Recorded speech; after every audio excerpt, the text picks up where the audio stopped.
Well, good afternoon, good morning, depending on where you are logging in from, and welcome to the D9 Situation Room. My name is Dr. Stacy N.C. Grant. I have the pleasure of being the International President and CEO of Zeta Phi Beta Sorority Incorporated, but today functioning in my role as the chairwoman of the Divine Nine NPHC Council of Presidents. We welcome you to our first D9 Situation Room of 2026, closing out this first quarter together.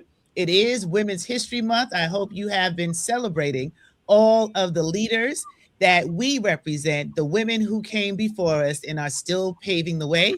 And I'm joined by our distinguished panel of Divine Nine Presidents. So we're about to give you your roll call time so that you can go ahead and put it in the chat, tell your friends, share the link, let them know that the D9 Situation Room is live, and we have a lot of special guests who are joining us today to inform community about the work that is necessary and needed for such a time as this. This is a reminder. We are nonpartisan organizations looking to continue to support and educate our communities during these unprecedented times. This town hall will be our opportunity to do just that, inform and educate you. So, the purpose of the MPHC, for those who don't know, and you might happen on this recording, is to foster cooperative actions amongst our members. All of us collectively represent over a century of work, of scholarship, of sisterhood, of brotherhood. And we are honoring who our founders set out for us to make the communities better than how we found them. So sit back, relax, grab your favorite beverage, forward this recording to someone, and enjoy our D9 Situation Room. At this time, I'm going to introduce one by one our Council of Presidents, starting in founding order. And the first one, so let me hear all the drum roll for the members of Alpha Phi Alpha Fraternity Incorporated, your General President, Lucian Metellus. And thank you, Madam Chair. And I wanted to first give a shout out because this is an important time in our community. D9 truly is stronger together. The men of Alpha Phi Alpha Fraternity Incorporated are not only focused on voteless people as a hopeless people, but we have a goal of registering 100,000 new Black male voters in these unprecedented times. It is important that our voices be heard, and we're excited about doing this together. Thank you, Madam Chair. Thank you, General President. And next, let the ladies of Alpha Kappa Alpha Sorority Incorporated sound off in the chat for your International President and CEO, Danette Anthony Reed. Good afternoon. This is Danette Anthony Reed, International President and CEO of Alpha Kappa Alpha Sorority Incorporated. And we are D9, Stronger Together. And during these unprecedented times, members of Alpha Kappa Alpha understand this is our moment. This is time for us to stand united in the work of advocating for social justice. Our collective voices is needed now more than ever as we navigate unprecedented social, political, and economic uncertainty. Together, we must soar to the polls and drive meaningful change as we approach the 2026 midterm elections. Turning it back to you. Thank you so much, Madam President.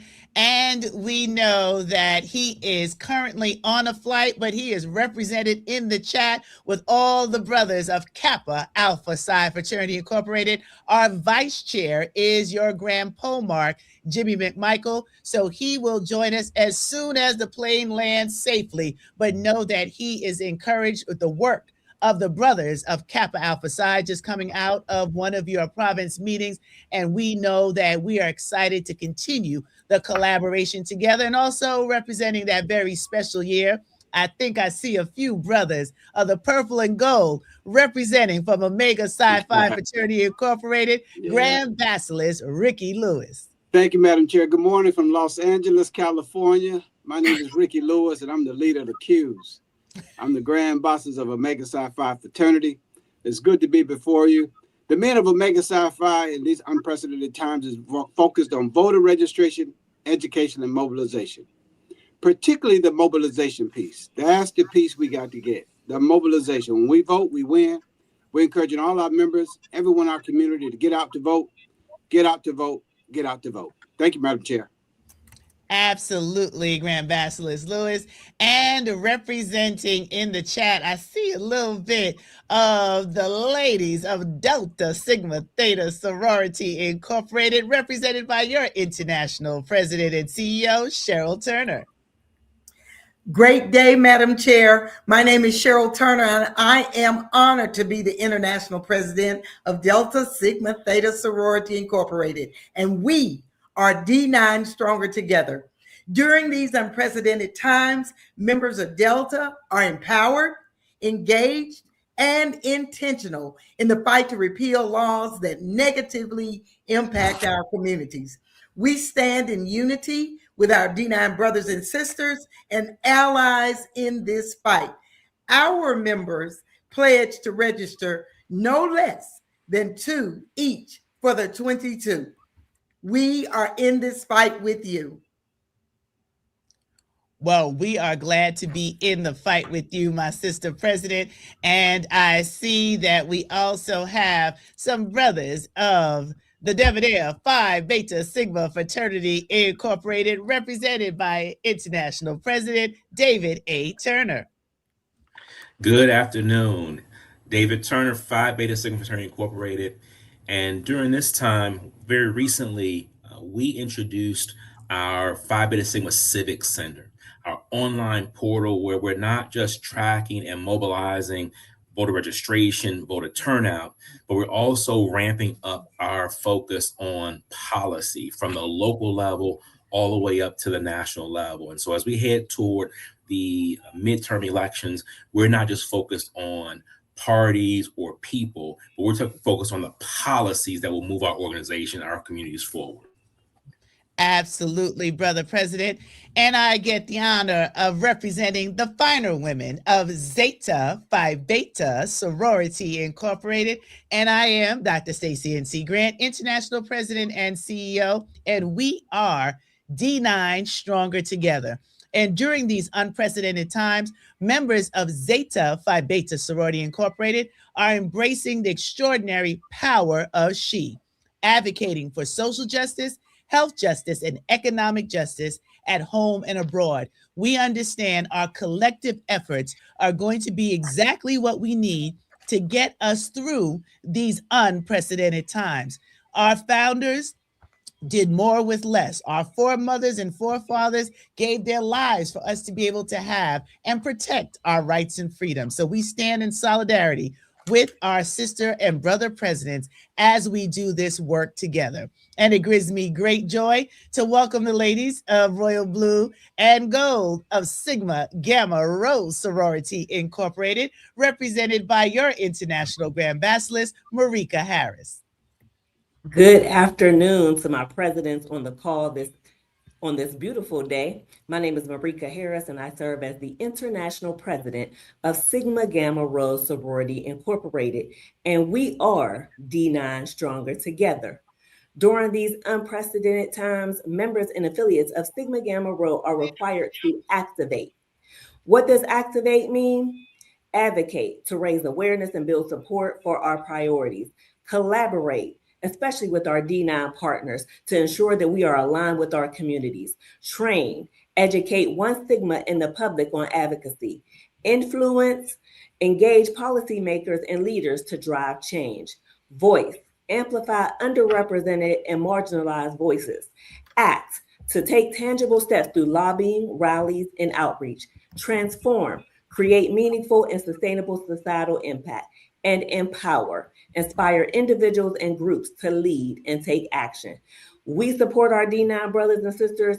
It is time for us to stand up, show out, and support our communities. Thank you, Madam Chair. Thank you, Grand Basilisk Harris. And now the gentleman of Iota Phi Theta Fraternity Incorporated. Let's see you in the chat for your Grand Polaris, Orlando Grant. Good afternoon, everyone. I am excited to be here because not only why I'm excited to be here with my friends and colleagues, we are really pushing the mantra forward of D9 Stronger Together. Starting today and throughout the rest of the year, we're going to be very intentional, because we know when we were founded in 1963, a lot of the same challenges that we faced in 63, we're still facing today. But the men of IOTA, along with my colleague and our counterpart organizations, have decided to be intentional in our efforts to help change what is taking place by taking ourselves to the polls. But not only taking ourselves to the polls, getting registered, getting engaged, getting empowered, and getting educated to be more of an active voice in our community, starting at the local level all the way up to the federal level. What we desire to see is all within our grasp, all within our reach. So we're going to do everything in our power, starting with our Year of the 63 campaign, where we're going to be registering 63,000 people to vote in the year of 63. We're excited about all these opportunities, and we're looking forward to doing this work moving forward as we take our country and our communities and making sure that we are educating them on the purpose and what it is to be active and engaged citizens of our country. Thank you, Madam Chair. Thank you, Grant Polaris Grant. And rounding us off is the National President for our Panhellenic Council, Michael Kinlock. Thank you, Madam Chairwoman. Again, good afternoon. My name is Michael Kinlock, and I am the National President of the National Panhellenic Council Incorporated, and we are D9 Stronger Together. The National Panhellenic Council is here to support the initiative of the Council of Presidents, because again, I want to make it clear that we are not a 10th organization. But during these unprecedented times, the members of the National Panhellenic Councils are actively engaged in driving civic actions, advancing health equity, promoting education, and fighting for economic justice across our communities. And additionally, our members are leading with purpose, unity, and impact. Thank you. Thank you, President Kinlock. That's right. We all come together under the umbrella of the National Panhellenic Council so that we can be D9 Stronger Together. So many of you are in the chat. You are placing your organizational colors. You are telling us where you're logging in from. And thank you for continuing to reiterate that we are stronger together. So that's the first assignment of the day. Let me see you put it in the chat. Hashtag D9 Stronger Together. One team, one sound. For those of you that play sports, you know how important it is for everyone to be focused on the goal. I didn't volunteer to be a football mom, but my son saw it that way. So it's about getting in that end zone, and you can't do it with one person. You have to do it with the entire team. So this is the team. These are the women and the men who are leading the D9. We are outside of the Black church and our civic organizations that we know are historic organizations. We're the largest entity that can effectuate change. You will hear from representatives of our organization who serve from the government space to entertainment to the corporate industries. All of us have representation throughout this country and abroad because our founders were innovative and who were determined to create space to, one, make sure that we could get educated.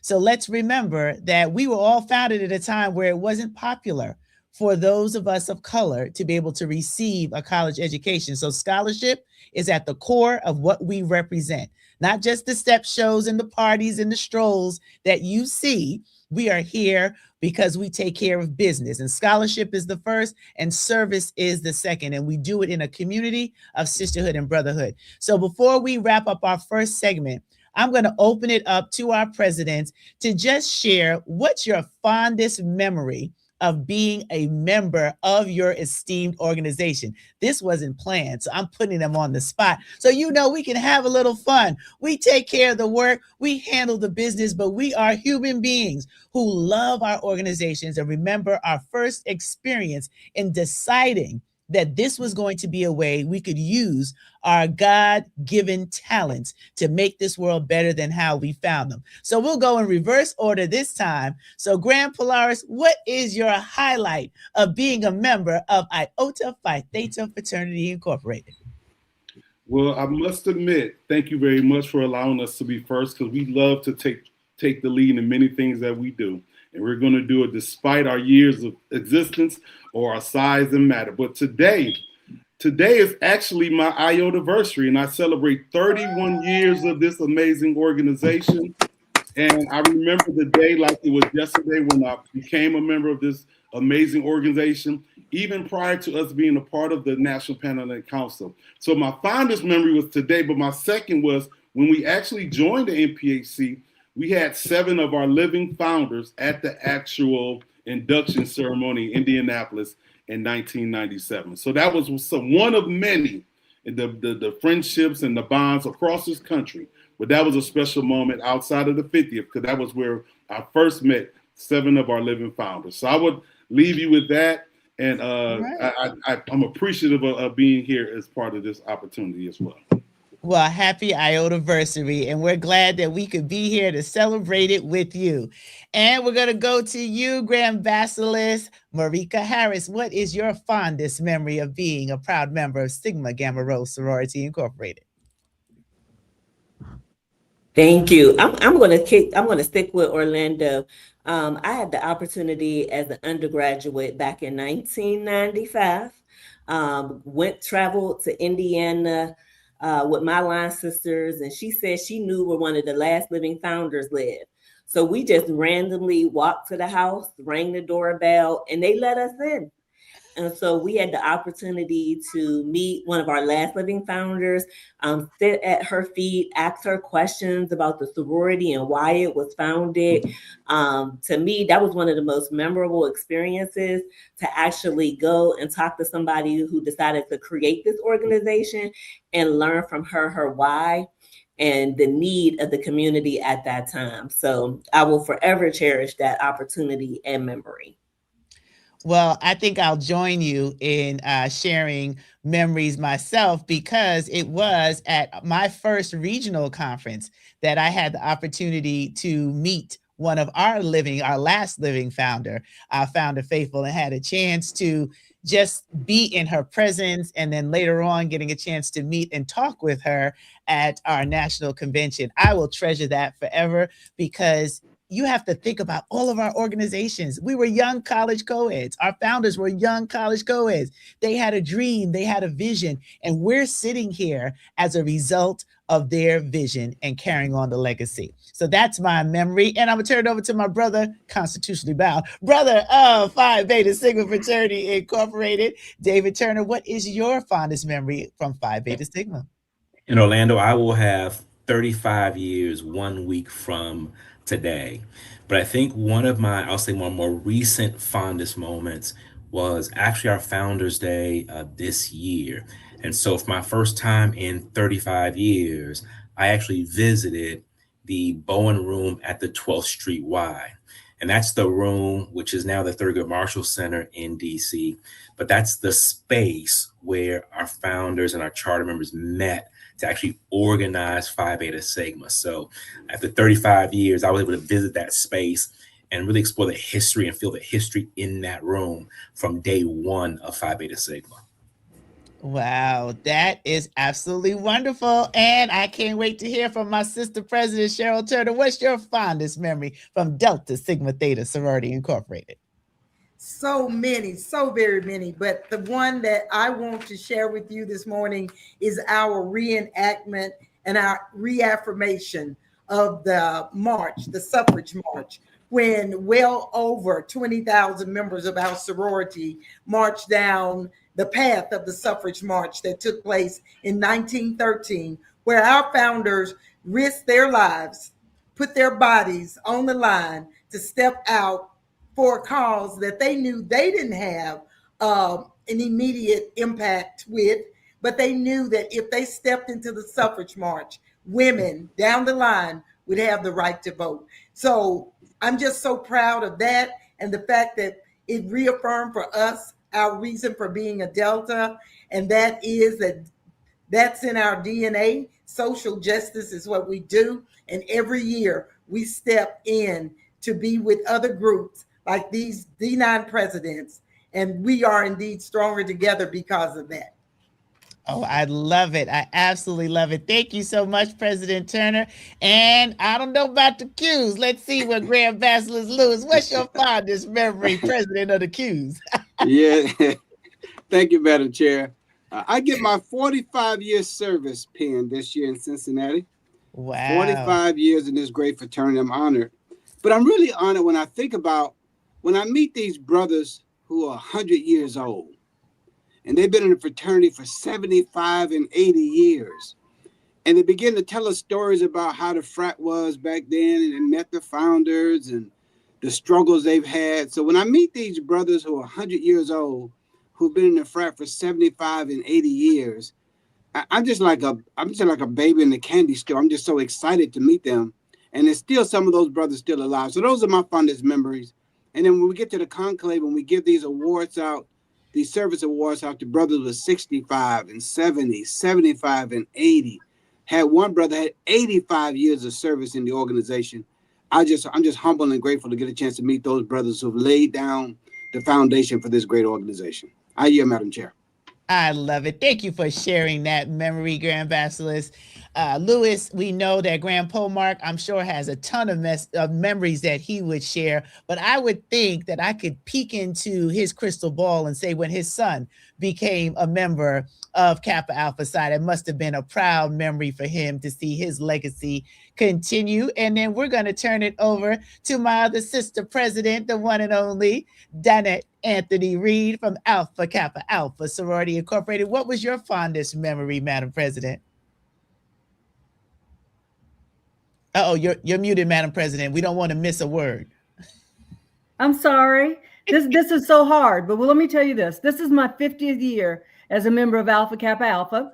I was like 10, when I came into the organization, but this is the 50th year. And I have done so many things throughout those years, and I just totally love it. I think what I would say is the things right now that are key to me is our future, the next generation, and the ability to connect with all of them and talk to them about how important it is that we carry this organization on to the future.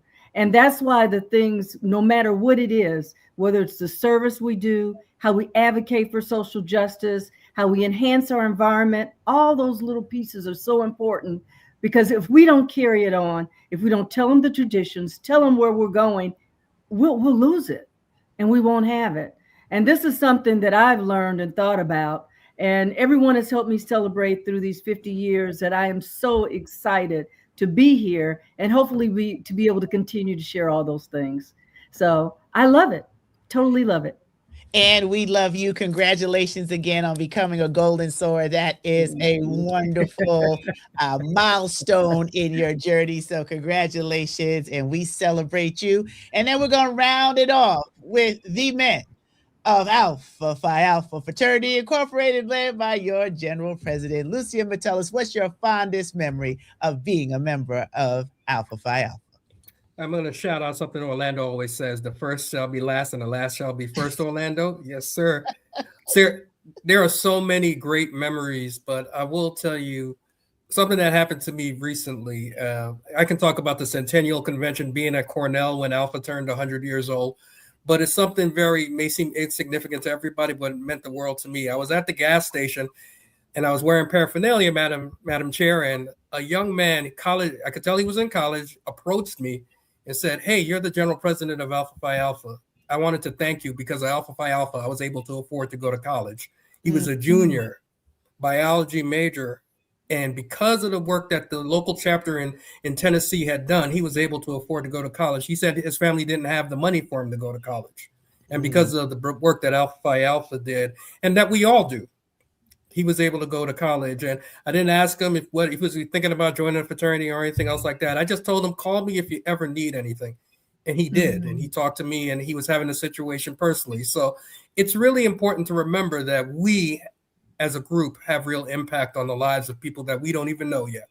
And so when we do the work, and when we are out here registering people to vote, when we're out here providing scholarships, when we're out here doing prayer services, we're really helping people in places that we don't even see, we don't even foresee. So I think when we talk about D9 Stronger Together, it's not only about those of us in the organization, It's about all the people in the communities we affect.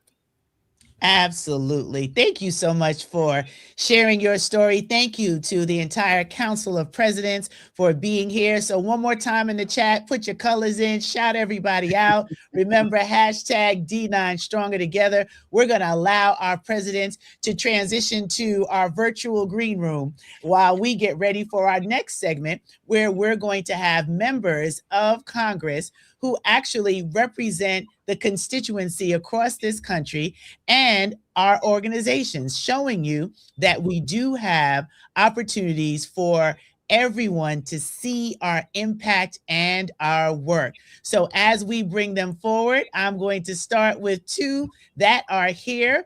I have Representative Terry Sewell and Representative Robin Kelly, who are here, and we're going to get them on stage as our president's transition, and we're going to have a lot of interaction for these 2 hours. So don't blink. You might miss something because they're coming in fast and furious as we move everyone to and fro that are able to join us today to give you information about what is going on in community.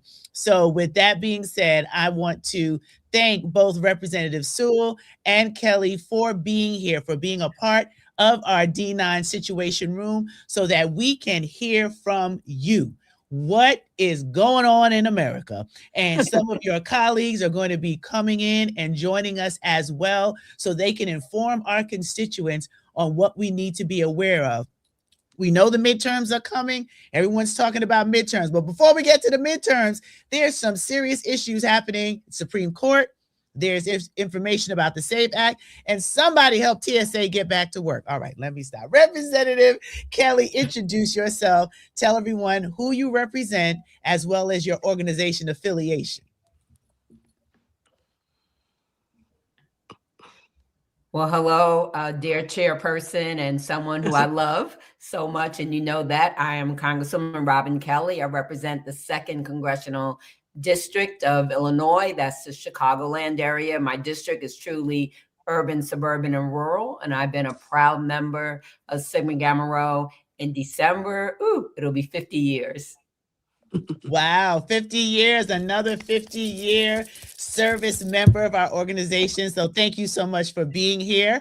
And we also have Representative Terry Sewell, who has joined us. So we're going to have you introduce yourself, where you serve, and your organization affiliation, Congresswoman. Well, hello, Madam President. It's so great to be on this program, and with my esteemed colleague, Robin Kelly, dear friend. I'm Congresswoman Terry Sewell. I proudly represent Alabama's 7th Congressional District. It includes the historic civil rights cities of Birmingham, Tuscaloosa, and my hometown of Selma, Alabama. I have been a member of Alpha Kappa Alpha Sorority Incorporated for over 35 years. Not a golden soror, but definitely a silver star. And I'm the proud daughter of the 18th Southeastern Regional Director, Miss Nancy Gardner Sewell. And so it's an honor for me to be on this platform with you all today to discuss what's going on, or better yet, what's not going on in Congress. Well, we appreciate that. And a few more of your colleagues will be joining us through this segment. And we also have another guest who frequents CNN to give us the political commentary. So she's non-affiliated, but adjacent to this work.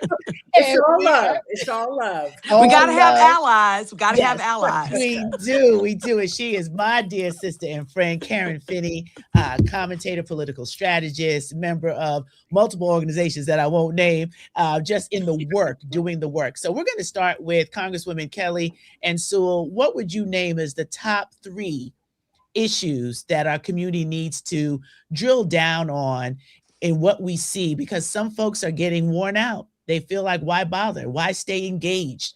And we're all here as a D9 to encourage our members to keep encouraging themselves, because as the song says, somebody got to encourage yourself, and the communities that we serve. So Congresswoman Kelly. Well, first of all, hello, Karen. I always tell everybody, you cannot get weary. This is not the time. You cannot get lost in the chaos. You can't go in your house and close the door. That we need every single person off the sideline. Everyone can do something. As you know, it's no secret, I just got off of a tough campaign. And what I talked about, what I heard about a lot was affordability. People are afraid, they're concerned, they're angry. We're in a war that nobody or almost nobody wants to be in. I'll say Democrat and Republican spending a lot of money. People are concerned about health care. Premiums have doubled and tripled because of the ACA premium tax cuts being taken away. So those are the things, that I've heard about: affordability, healthcare, and also just really the corruption in government. As Terry knows, I'm going to say we got to take the money out of campaigning and in government, because it does corrupt, and there's too much of it going on now, especially out of 1600. The address. Well, here's the thing. We do our part to ensure that we inform the electorate so they can make decisions as nonpartisan organizations.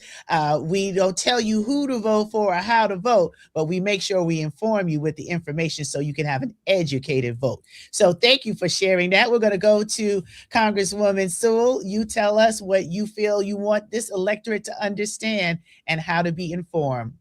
Well, I wouldn't be representing my hometown if I didn't say that voting rights is on the ballot as well. The biggest threat right now to our the election, the midterm election, is whether or not this, the current party will steal the election. So we got to make sure that we are equipped with knowing what the requirements are to go and vote.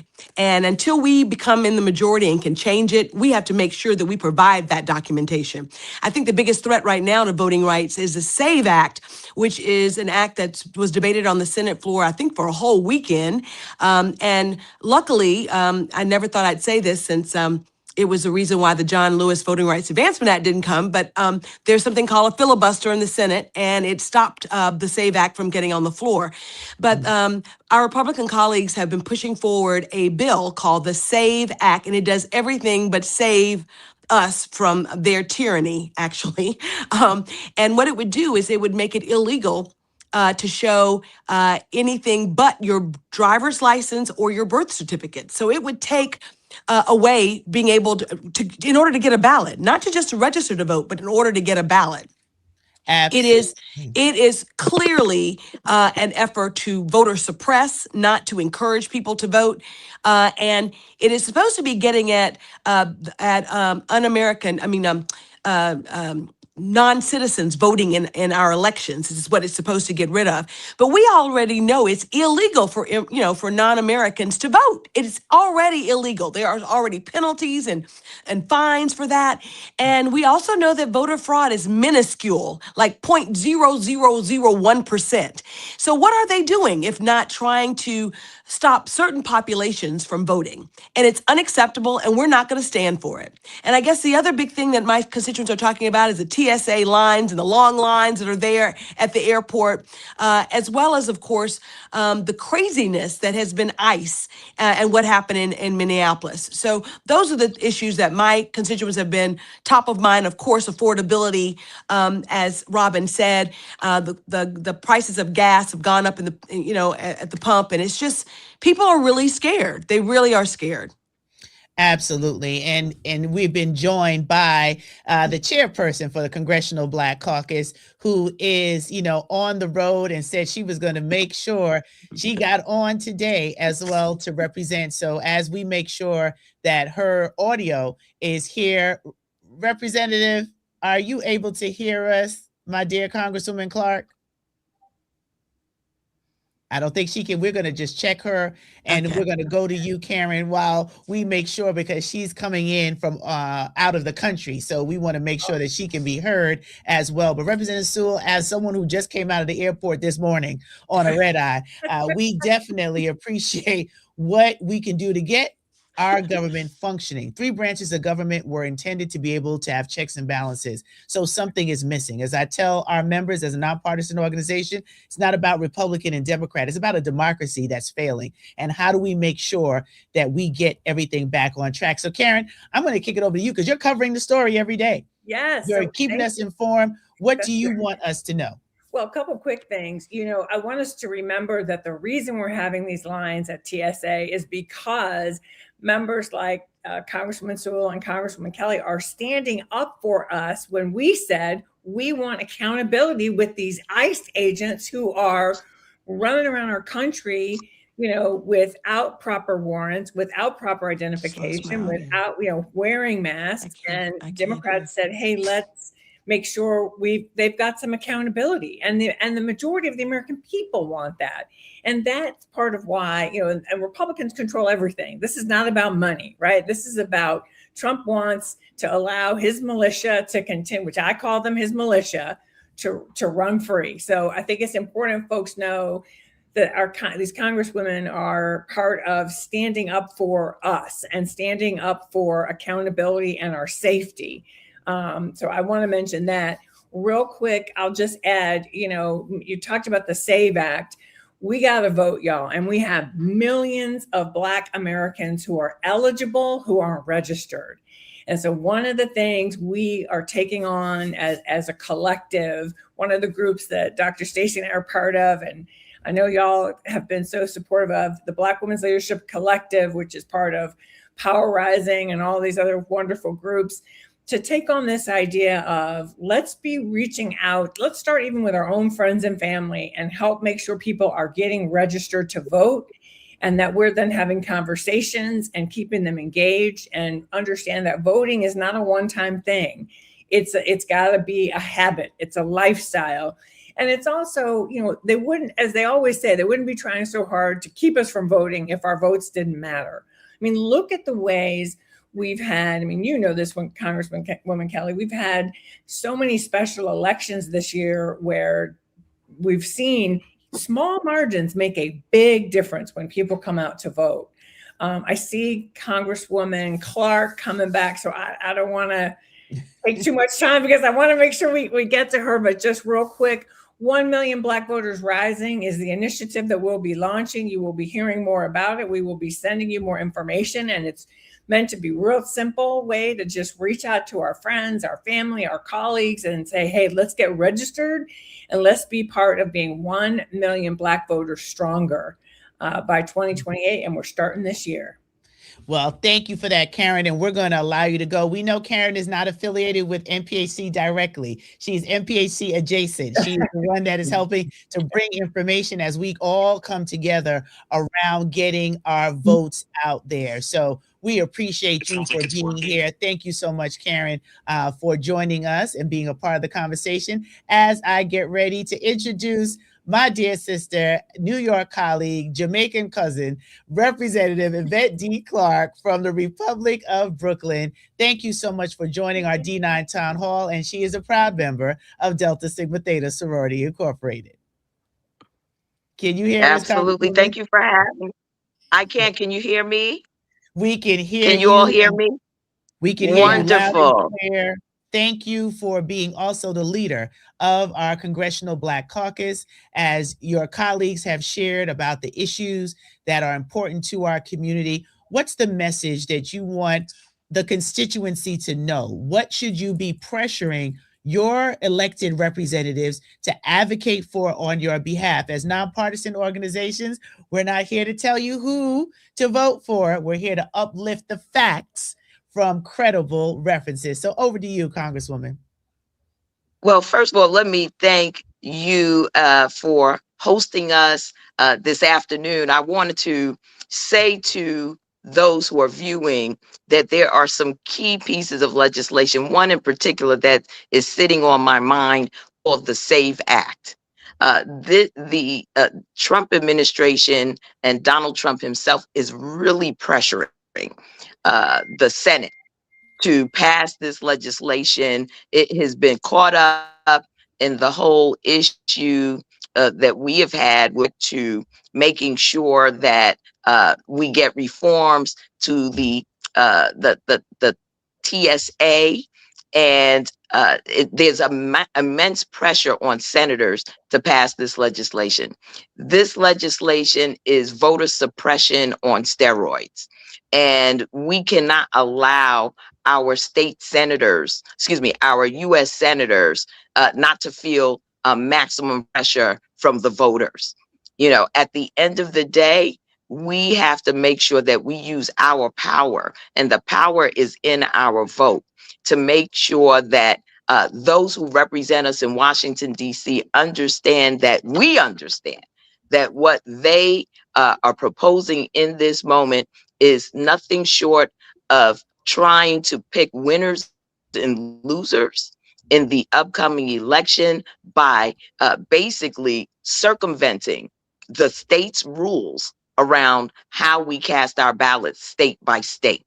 They want to nationalize voting in this country. They want to pick who would be eligible to vote by putting such onerous regulations in place for individuals to prove that they are registered to vote.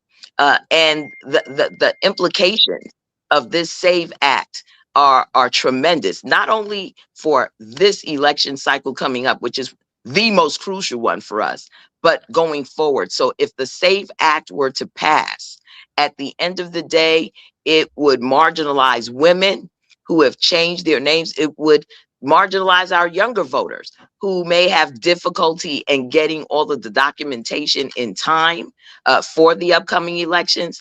And the crazy thing about this legislation is that they're trying to make it retroactive. So that means a massive purging of the voter rolls state by state.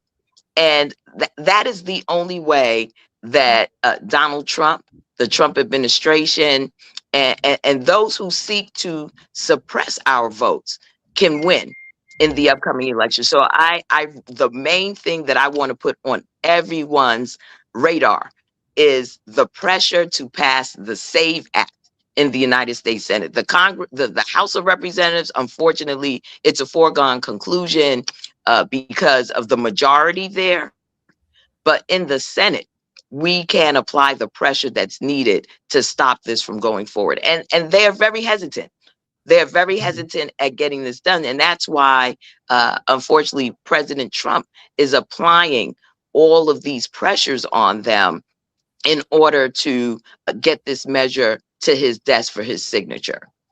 Well, that's what we're watching and seeing, and just helping everyone to understand, what does it really mean to put pressure on? Why are things being held up? Representative Maxwell Frost has just joined us, proud member of Phi Beta Sigma. So we have them coming in and coming out. He is in a ball cap because he is on the ground talking to constituents, leaning in for them to be able to get support as he is continuing the work and wanting to be representative. So I thank you, Congresswoman Clark. You came on while you are out of the country because of your commitment to the Congressional Black Caucus, because of your commitment to educating our constituents about what's really at stake. It was brought up earlier, Representative Sewell touched on it, Representative Kelly and Karen, that we have eligible voters in our community who are not registered to vote. And that is unacceptable. We need everyone at the table. So, Congressman Frost, we're going to send it over to you for a moment. And Representative Clark, we know that if you have to go, we do understand, as we're going to keep this conversation going. Yeah, of course. Well, thank you so much. Very well. Well, thank you so much. Absolutely. We love you. Yes, much love to our Madam Chair, Chair Yvette Clark, and great to be a Representative Robin Kelly as well. And thank you, Madam President. And it's so good to be here with everybody today. Yeah, we are in the middle of petitioning season in the state of Florida to get myself back on the ballot. A lot of work being done. But look, I'm going to be brief. I just want to talk about two main things that are top of mind for me right now. The first one has to do with what the chair was just talking about, which is the SAVE Act. This is a bill that they are putting forward because they know that the more people that vote, the more they lose. And you have a lot of people come up to me and say, Maxwell, my vote doesn't matter. Well, number one, and you hear this said all the time, and it's so true, if your vote didn't matter, they wouldn't be trying to take it away. But number two, we just had a few races here in the state of Florida that I think really prove how important each individual vote is. In fact, in Boca Raton, we had a man run for mayor. We flipped that seat from Republican to Democrat, but the most important part of this is he won initially by 1 vote. And then after the recount, he ended up winning by 5 votes. Every vote matters. In 2018, Andrew Gillum would have been the governor of Florida. Imagine how different how different Florida would be. He lost by about 7 votes per precinct. That's a pack of doors right there, right? And so I say this so people understand how important and sacred the right to vote is. And we don't just fight for it because it's the right thing to do and it's our rights, of course, but we also fight for it because it is a part of the strategy to elect people who actually give a damn about our communities and are going to fight for us. And Absolutely. the president understands there is an existential threat to this far right and white supremacist movement that a lot of us assumed were on the fringes of government, but now is at the top of power and is not at the fringe anymore, but it is in the mainstream. The existential threat to that movement are Black people going to the polls and conscious people going to the polls and saying, no, we will not have these type of people representing us, no matter what party they're a part of. And so the SAVE Act, people ask me, Max, do you think they're going to cheat? Do you think they're going to cheat? It's not about what they're going to do. Look at what they're doing. The mass gerrymandering war that they already started. And then now looking at the fact that they want to pass a bill, the SAVE Act, to rip away the right to vote for many people across the entire country, particularly in the South, where they want to do the greatest damage and obviously where the most Black people in this country live. And so it is important that, of course, we fight back against it. Now, let me give you the good news because it's scary, but I got good news for you. Number one, good news, please. Here's the good news. We've defeated this bill before. A lot of people are just learning about it for the first time. And correct me, Madam Chair or Representative Kelly, if I'm wrong, but I believe we have already voted on this bill last year and the year before. Twice they tried to get it through the process, and twice it failed. It passed the House, but it always stopped at the Senate. And the hope is that we can do it a third time once again. And it's important that people keep that pressure on. But I say this to say we've defeated this bill before, which means we can do it again. And my hope is that, we don't agonize, organize, because in this moment, the points where authoritarians get their most power is when the opposition says, well, there's nothing we can do. I got to tell you, I was on TikTok a few months ago and I saw this video, had like 1 million likes. And it was somebody saying, I'm a Democrat, I'm on the left, this and that. Don't vote. Your vote won't matter. They're going to try to cheat anyway. And I said, why the hell would you say that? I'll tell you, if I'm running against someone, I'd love it if the opposition is telling their own people not to go vote.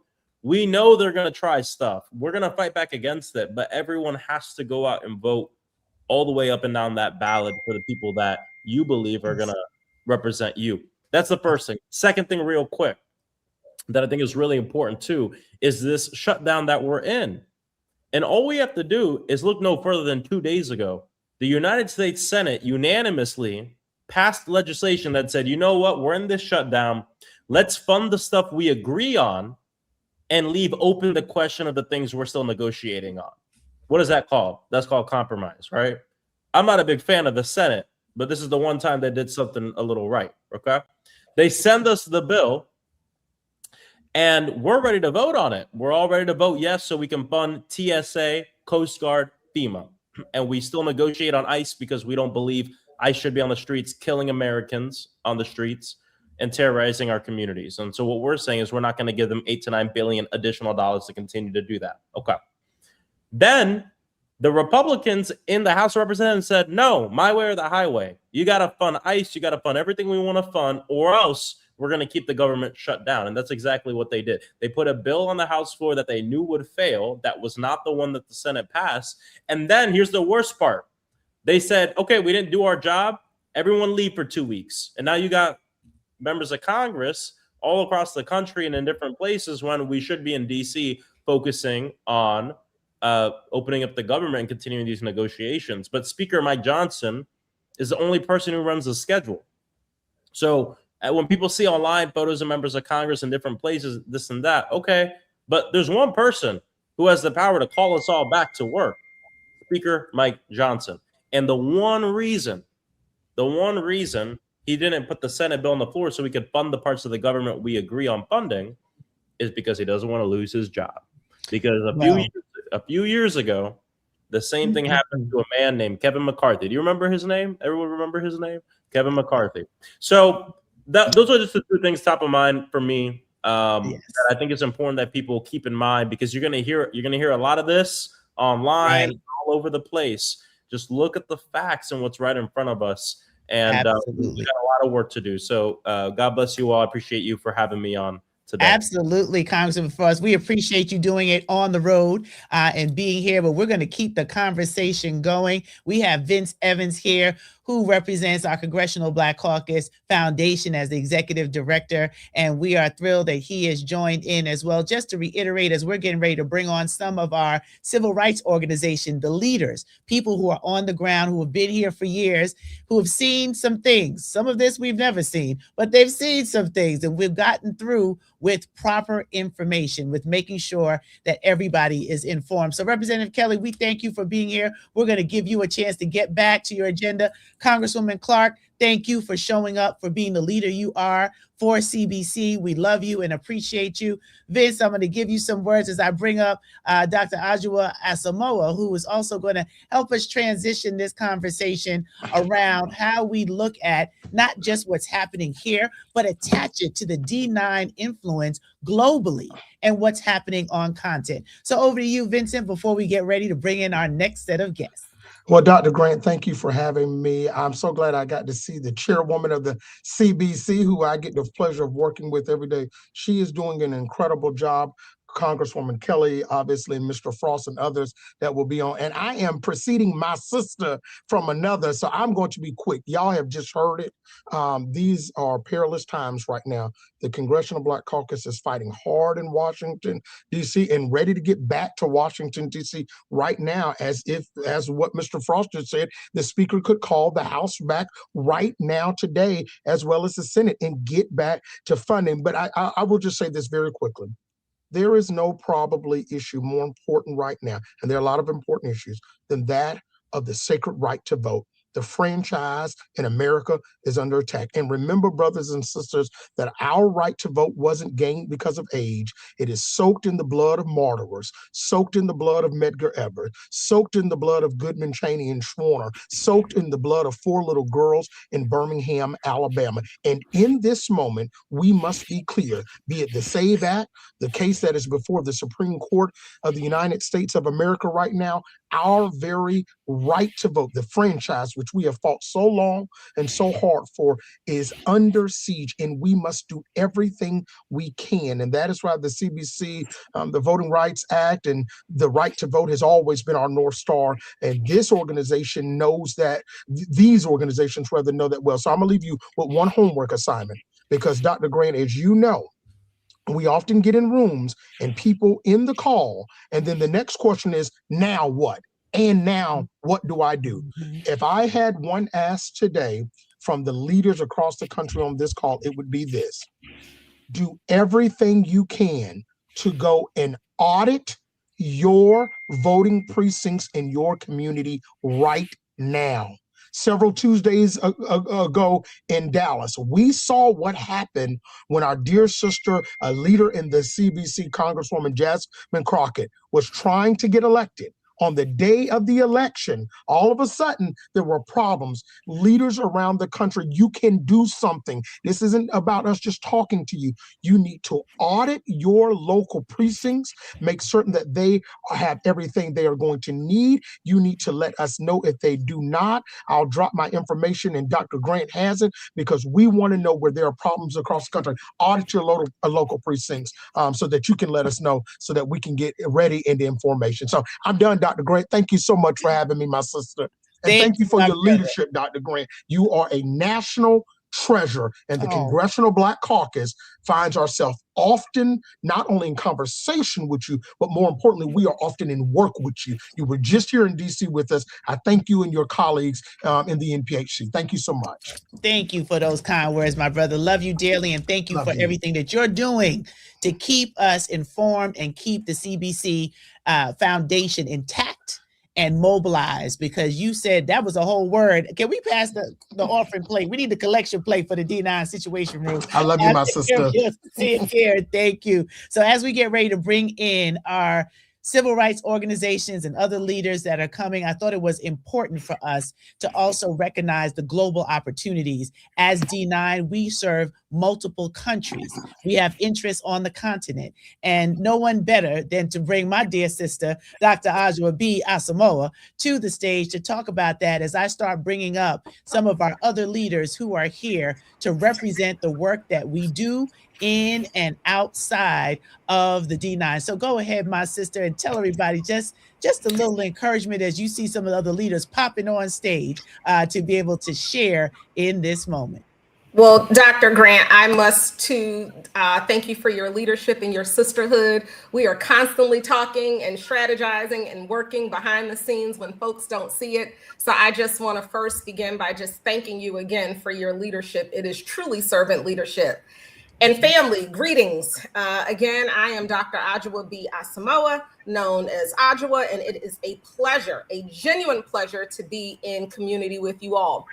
Just last week, as a proud Ghanaian, I returned to the city and campus where I was made and welcomed His Excellency, the President of the Republic of Ghana, John Dramani Mahama, after he tabled a historic resolution declaring the African Holocaust, known generally to most as the enslavement of Africans across the Atlantic Ocean. He tabled a resolution that declared the African Holocaust the gravest crime against humanity, serving as the continent's champion for reparations. Those of us in what is left of the US know too well the unthinkable dehumanizing acts of enslavement and its current impact. Those of us there on the continent know the unconscionable act and impact of colonization. But it is worth noting that the oppressor is the same, and our work must be rooted in unity. It's the same spirit that, as a dual citizen by birth, committed to our collective progress, that I remind you all that you don't have to leave or stay. And dual citizenship is an option for those of you who are interested in exploring it. Now, for those of you who don't, you can still support the work of our organizations. I am aware of 8 chapters doing work on the continent, specifically in Ghana. And again, we have other chapters in other parts of the continent. But our work and our support doesn't have to end there. The continent is open for business as well. There are investments and real money to be made, and in keeping with our Kwanzaa principle of cooperative economics. I traveled with my brother and colleague in this global freedom fighting work, Attorney Ben Crump, in December to Ghana to attend the Diaspora Summit. And I can assure you that it feels like home upon landing. Now, while we collectively decry this court's undermining of educational opportunities for the non-privileged, and sadly but likely the Voting Rights Act, we as the NPHC will always center the fact that the vast majority of our people in this country are not part of this privileged class.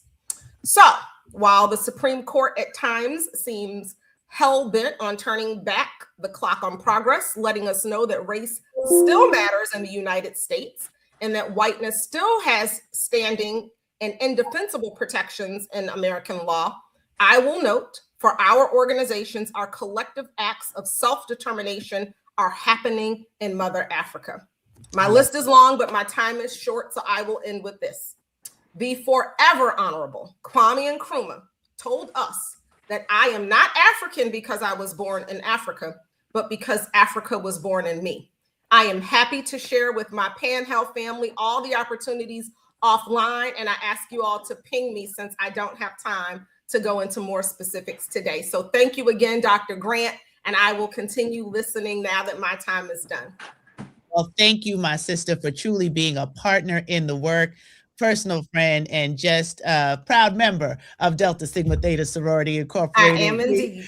We appreciate you, and we're going to get right in it because everybody on the next panel, they got to go in 2.2 minutes, but we want to make sure that they get their opportunity to share with our constituents who are here. These are the leaders of our national civil rights organizations and some of our media partners who are doing the work. So we're combining this because we're going to keep this train running. And I'm going to let Joy Ann Reed, who has to get ready to go on air, proud member of Delta Sigma Theta Sorority Incorporated, and Angela Rye, who are here doing the work. Now, once again, we have people who are adjacent. Angela's not affiliated, but she's adjacent to the work and doing the work. So that's why they're here. We're going to give them a few minutes to talk about why independent media needs to be supported. We can no longer trust that mainstream media is giving us all the information that we need. So they were invited intentionally. And we have Jonathan Rabb, who is here from Watch the Yard. So you want to know who the face is behind Watch the Yard. He is here live on the D9 Situation Room and proud member of Kappa Alpha Psi Fraternity Incorporated. So with that being said, Joy, over to you. Just some general tips and comments about consuming media. We're going to kick it to Angela, give John a few words, and then we're right into our civil rights organization leaders. Sounds good. Thank you so much, Dr. Grant, for inviting us. Great to be here with this esteemed, incredible panel. Hello to everybody who's on the panel, all of our friends here, and everybody who is tuning in. I saw some readers jumping in there. So, hey, y'all, appreciate you so much. So I'll very quickly say, the challenge is that the corporate media, if it was that they were just journalistic organizations whose goal was to do journalism, I think we'd be okay. But the incentive structure has changed, and these journalistic entities now are housed within corporations who are doing other business with the federal government. And so those larger industries are not going to let a little bit of journalism and truth get in the way of their business. So you're not seeing incentives to just do journalism. You're seeing incentives to capitulate, to bend the knee to the administration, to not make him upset. And when you see the FCC, the leader of the FCC, who wrote the part of Project 2025 that was about capturing the media, brag that he and Donald Trump were personally responsible for getting me fired, for getting Jim Acosta fired, for getting Chuck Todd thrown out of Meet the Press, when they're openly admitting that they're directing the media and the media are paying settlements to the president on a defamation case they would have won and putting money into his pockets, we've got a problem. So independent media, the thing about us that is different from them is that our incentive structure is just to speak to our audience as openly and honestly as we can.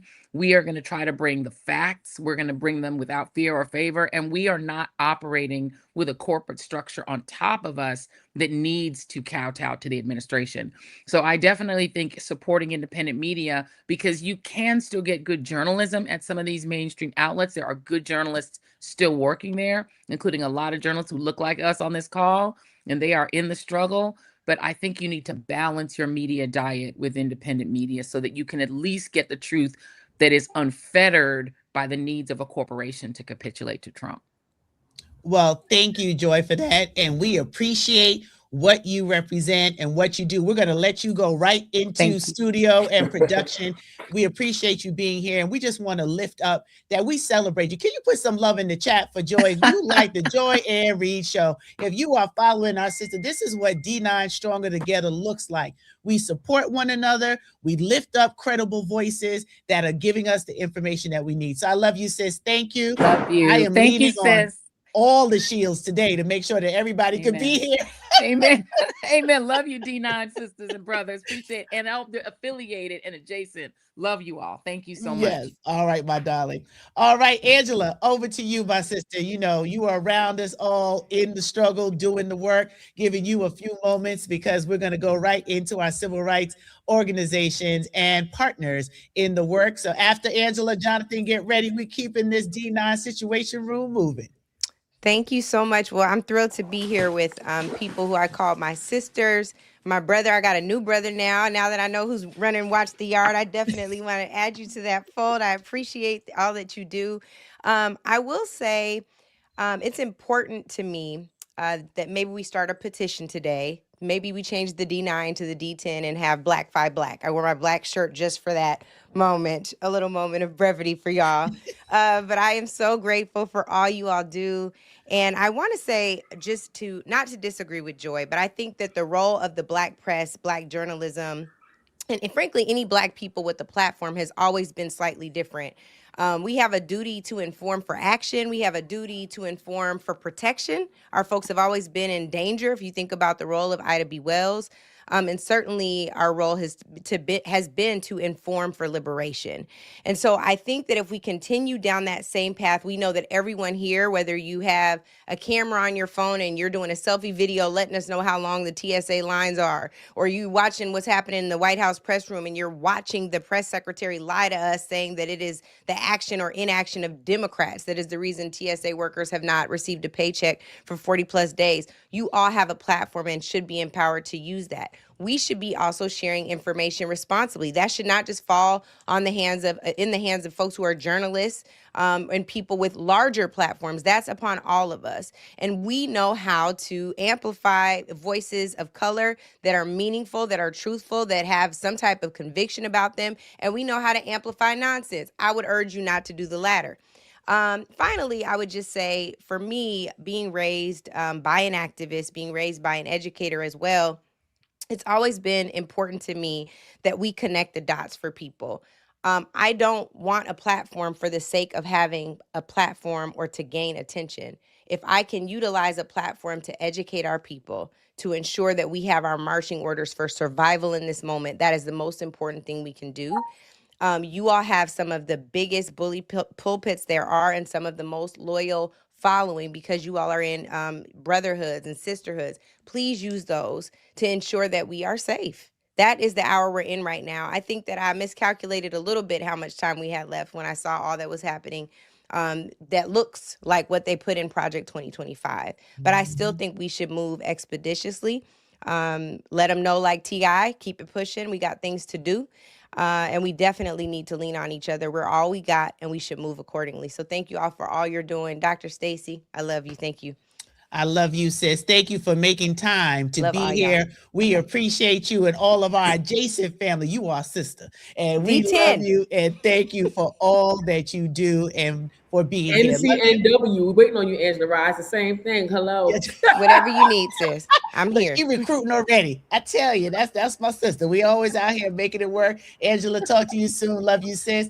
And Jonathan, thank you for being on Nobody Knew. I think I'm revealing the brilliance behind Watch the Yard because nobody knew the face associated with the great work. But you're my brother, and I've been watching and supporting you with what you have developed for our D9 organizations to be able to share the good news of our work, the shows and all the fun things, the important things, the work. You show a well-rounded view of who we are. We're not just about the step shows and the strolls and the shimmies. We're here about the work, and that's what the D9 Situation Room is for, and that's why we're educating. So you have 2.2 minutes because I feel the 2.2. NAACP Okay, and NCNW because they're ready to go and they have to get to their next events.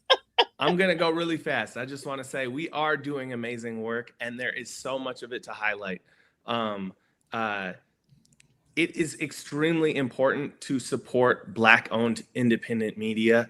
On top of the corporate structures that are, or the governmental problems that we're having, there are also some, issues with advertising that are affecting independent Black journalists. So I ask you to support your Roland Martins, your Angela Rise, your just everybody across the board. It is really important to help them out right now by watching, tuning in, supporting their Patreons and all of that. I just want to say, y'all are doing great out there. The D9 is doing amazing work. We love covering it. And also, y'all have been having an amazing probate season. So it is amazing to see everybody out there just enjoying. I support this wholeheartedly, all of the things that you're doing right now. Dr. Grant, it's always great seeing you. Always, my brother. Thank you for being here and letting me be the one on the D9 Situation Room to reveal brilliance behind Watch the Yard. Thank you, my brother, and we'll talk soon. All right.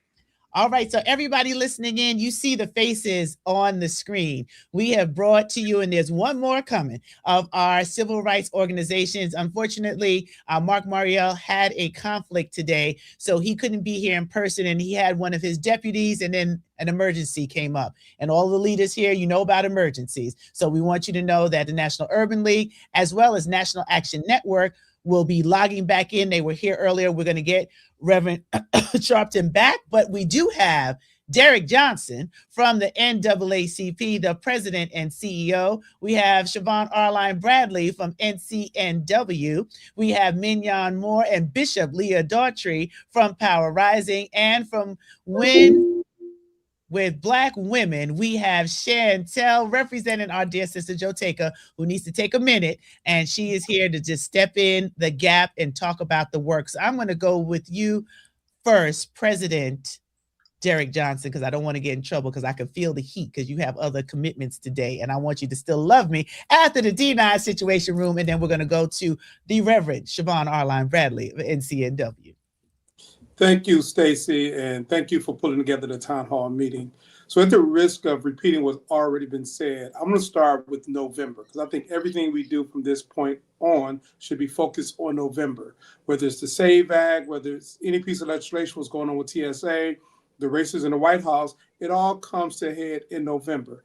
And the elections in November is not one on election day, is one before election day. It's all the things we do to prepare for election day. And I am grateful with all of the D9. We've signed an MOU. In that MOU, you have complete access to our van election database system. We must eat this elephant one bite at a time. And if all of our chapters across the country identify those infrequent voters and turn them out, that's how we win. This is a game of inches, not miles. The power to make the impact we need is within the Black community and the institutions that we all represent. So at the end of the day, if we are driving towards an outcome that's fueled by the data and driven by the feet on the ground, we win. No matter what chapter you are in, be it rural, suburban, or urban, there are people who live in our households, in our precincts next to us, who are infrequent voters. These are individuals who are already registered to vote. They need that extra push, that extra call, the extra knock on the door, or that peer pressure to get them to the polls. Most of us we're on here because we're paying attention day in and day out about what's taking place with Congress, with our state legislative bodies, how the current prices of gas and food and other things are impacting us as a result of the election. So we don't have to convince each other to turn out to vote. It's the individuals who live in our communities, who work every day, who are not paying attention. They care, but they're providing for families. They're working blue-collar jobs. They could be teachers. You'll be surprised how many individuals who you think are voting are not voting. And the beautiful thing about the VAN database system, you have access to everybody in your area who are infrequent voters. And we just need you between now and election day in November to talk to them. If we wait 60 days out, 30 days out, in many cases, it's too late. They can't hear us. But if we start now, when they begin to talk about the price of gas, the price of bread, the price of things, and say, you know what? This is a result of the election 2 years ago. The only way we stop this free fall and turn things around, if you get out to vote. So let's stick together, fight together, plan together, and vote together so we can win in November together. I absolutely love it. And I was waiting for two other folks to come on. I didn't forget my sister Melanie Campbell from the National Coalition of Black Civic Participation. I wanted to introduce in tandem, we have Latasha Brown, who's coming from Black Votes Matter, but she's not here yet. But Mel, we're going to come to you. You know, we're not going to leave you out, my sister, but Reverend Siobhan Arline Bradley, I know you too have to jump. And President Johnson, thank you for being here. And if you do need to move to your next commitment, I thank you for your patience and I thank you for your presence. Thank you so much. Hey there, Madam Grant. Hey, everybody. It's so good to see all the folks I love on the call. The chat has been blowing up, and I will tell you, NCNW is in the house. I saw all the purple hearts. I see y'all, and we love you. Some of my board members are on this call with me. We're playing a lot of dual roles right now. I'm on the board of Power Rising, so I'm gonna let them do the Power Rising shout out. But I'm gonna be in Chicago. I don't know where you're gonna be. I'm gonna be in Chicago for Power Rising. So get ready for that announcement. I do want to share two things with you. One, you all know I'm sitting here in the historic Black-owned building on Pennsylvania Avenue in the NCNW headquarters. We are here activating something called Power Up. Power Up is our activation work that we're doing in partnership with the Black Women's Leadership Collective. Hear me, to register 1 million new Black voters in this year's election. Why are we committing to that? We believe in voter mobilization, voter outreach, and voter registration. We are seeing now a need, particularly for D9 chapters, to be a part of what we call this Power Up Ready to Vote cycle.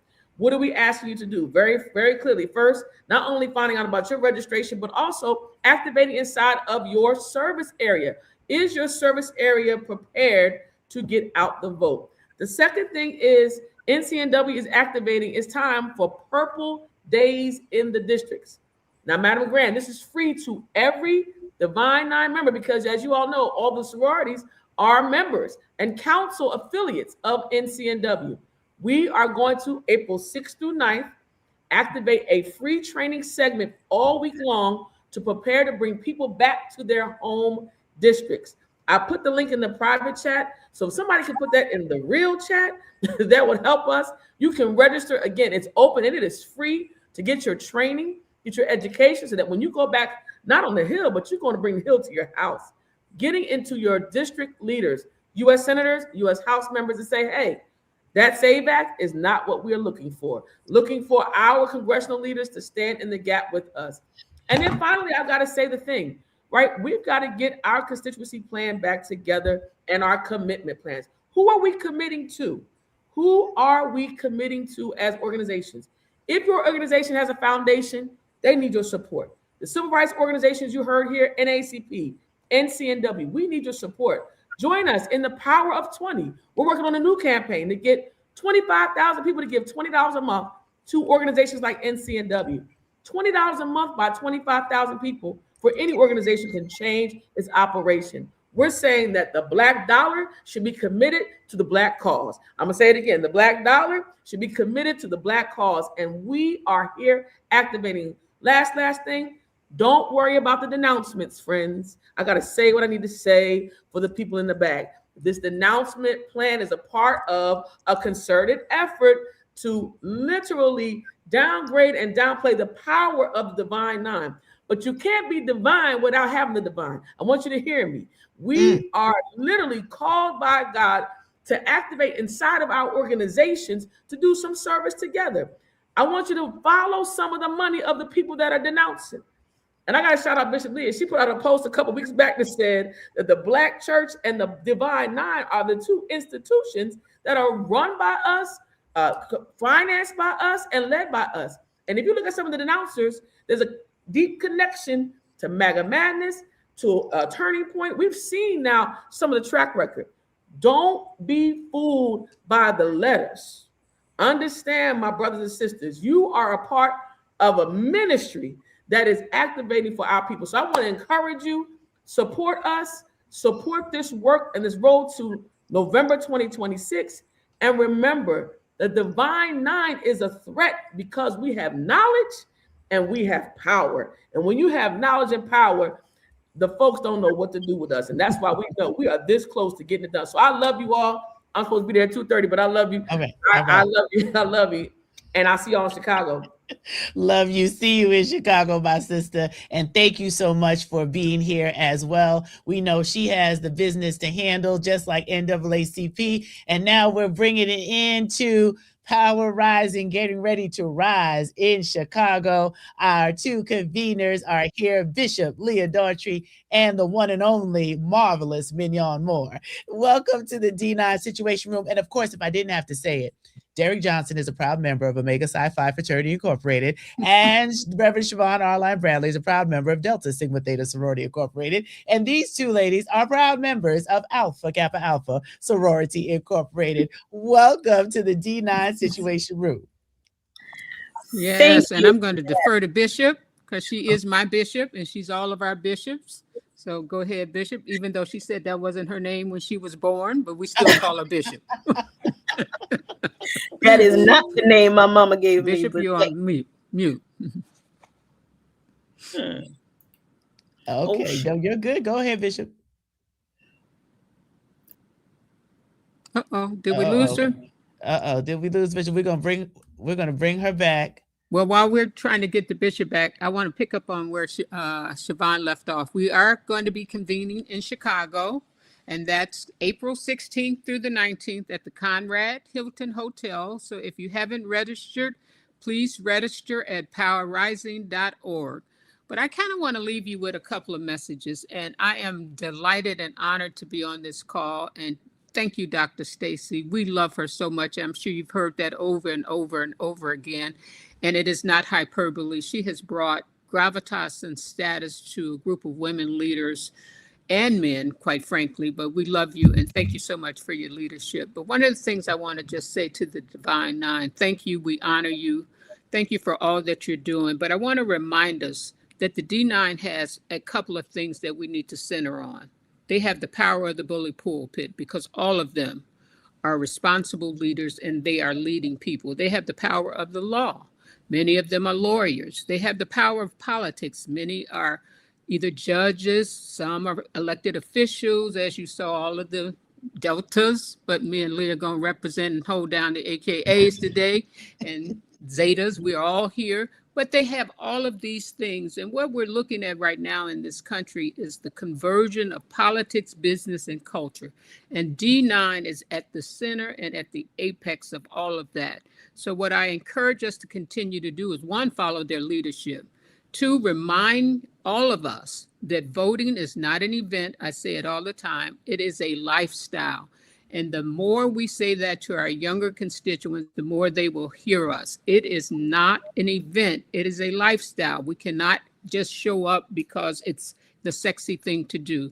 So please remind all the young people that are a part of the D9 groups that we have to come out. We have to encourage them to vote. We also have to continue to track all these EOs that are coming out of the White House. These executive orders impact all that we do in our lives, and the D9 can help us continue to follow and track that.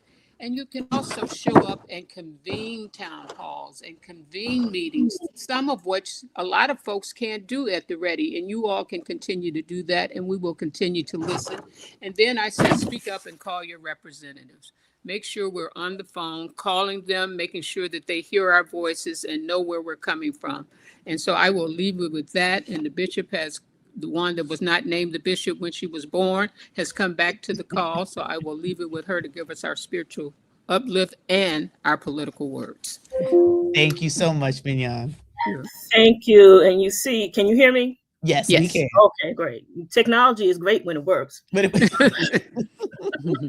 Thank you. You see why Mignon is my BFF and my co-convener. She didn't need me for any of that. She has already delivered the message. And so I just would want to echo her and what my sister Siobhan said earlier.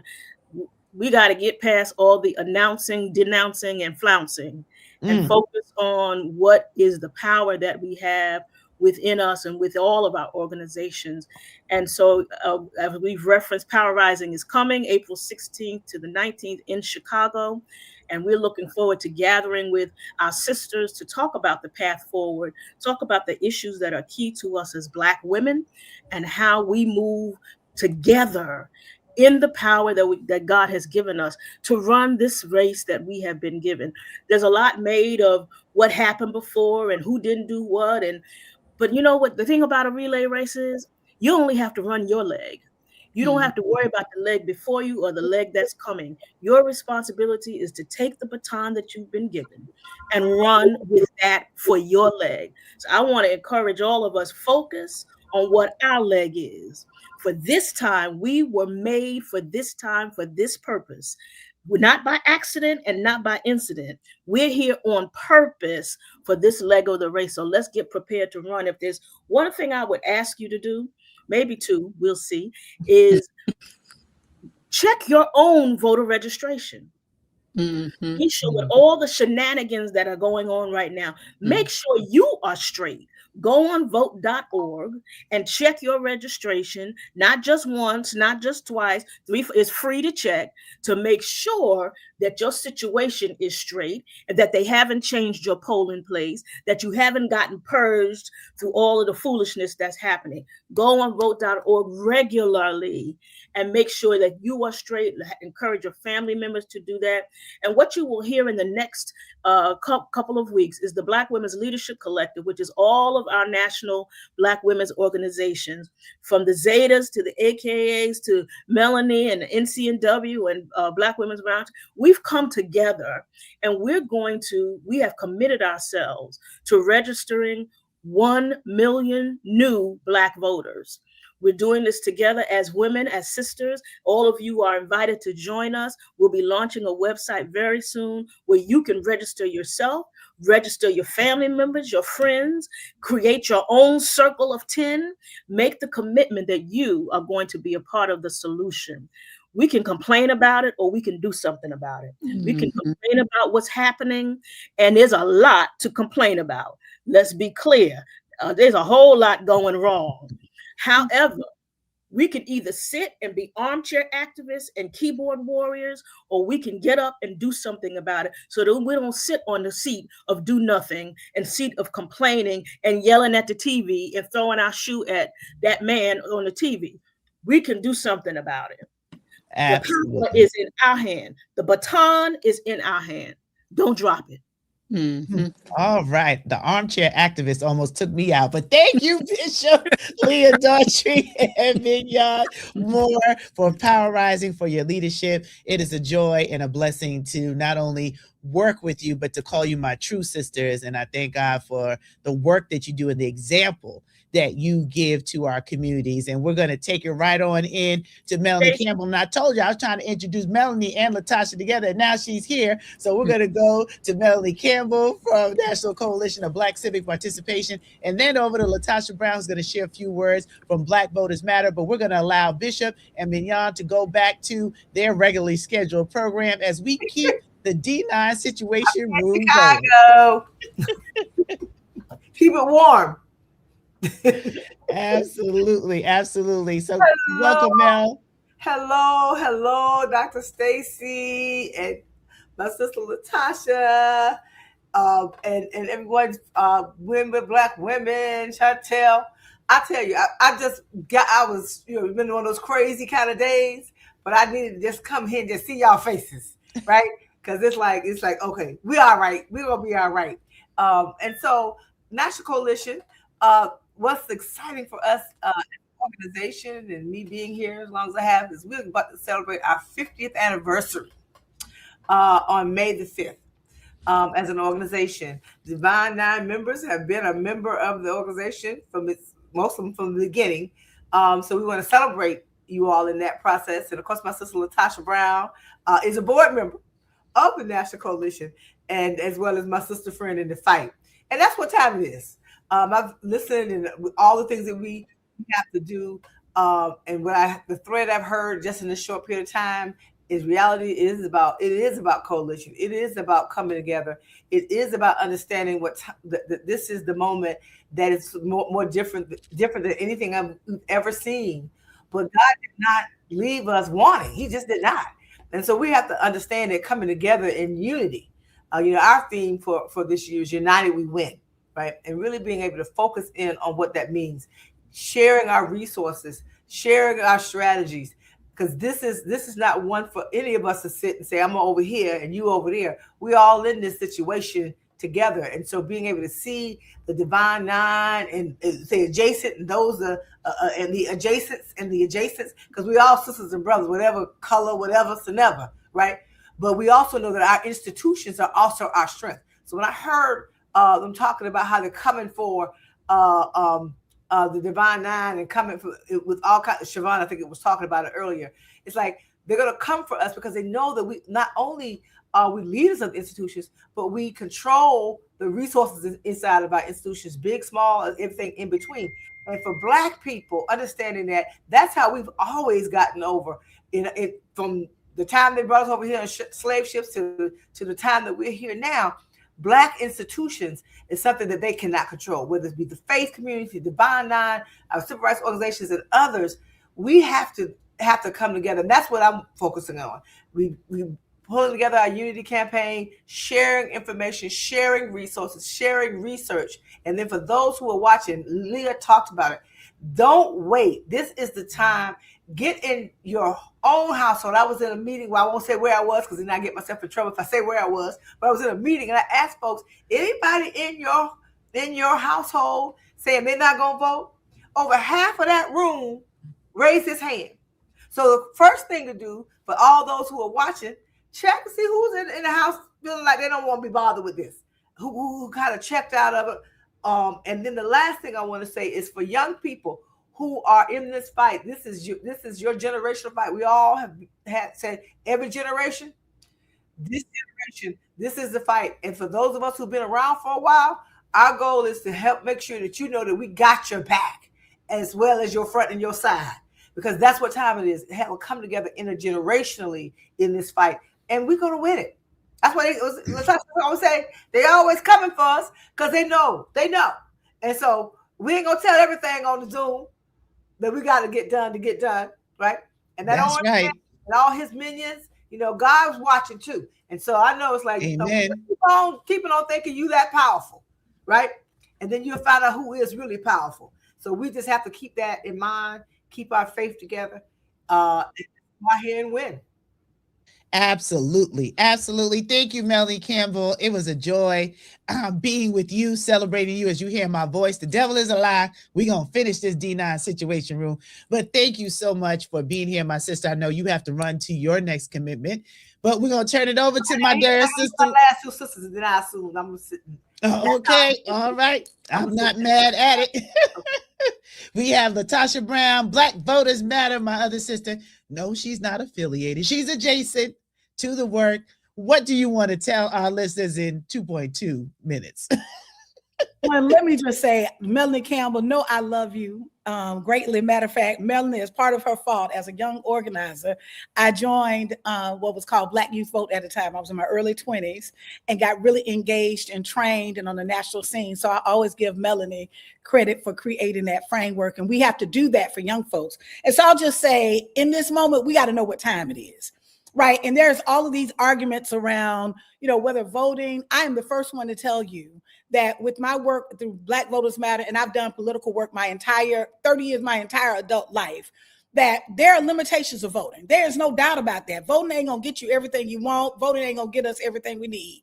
But also voting is an intervention because things are going to move with or without you. What voting gives you an opportunity to do is to weigh in on it. I've been talking a lot lately about everything is in motion, that even right now, as we're sitting in this space right now, I used to think, and this, I've been studying the stars, and I'm going to show you why I think this is relevant, Dr. Stacy.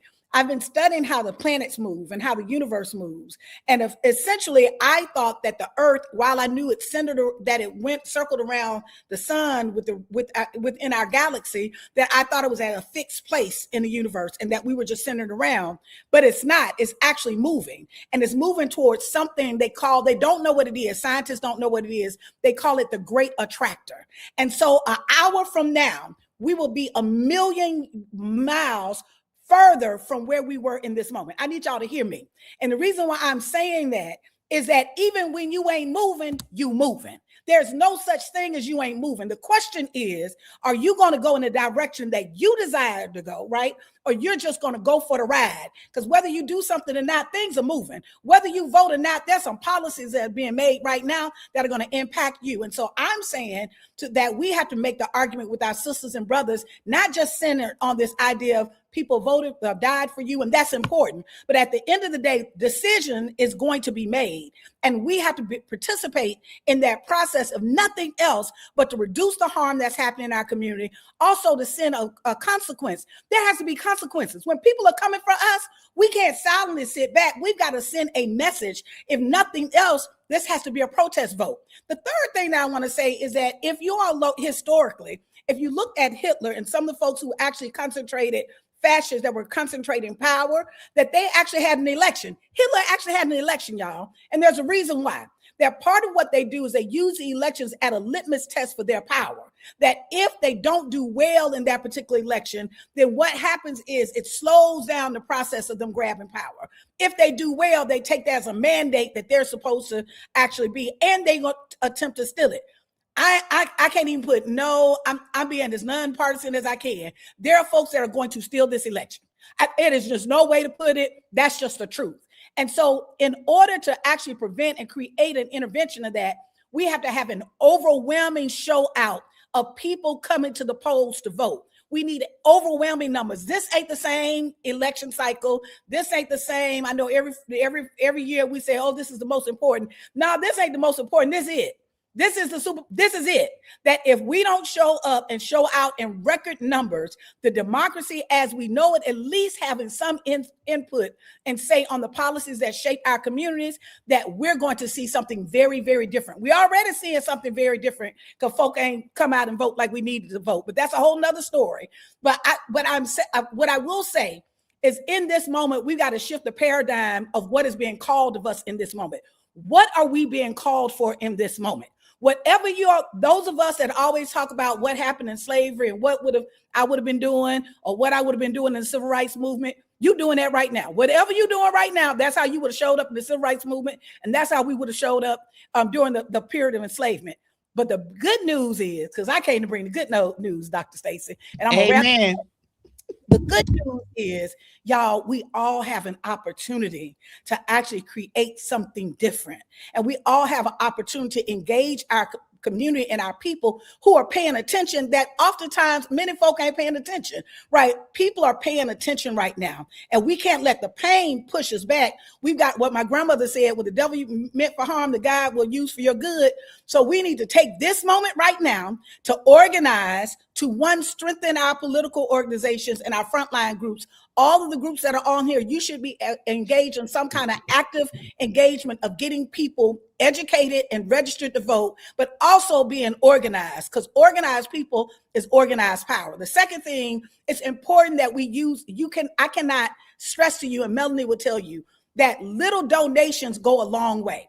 Black frontline groups, where we are out here fighting and we're coming up against, you will be amazed that when we start seeing those little $25 donations or $100 donations, it says, I'm standing with you. I'm with you. I believe in you. And so it's important for us to leverage our money in this movement as well. The third thing, even related to that, y'all, we got to stop spending money with people who are not standing with us. Why are we investing in our own oppression? Those companies and organizations that are not standing with us, we've got to cut them off. The bottom line is, I'm going to say this, and I'm going to end on this.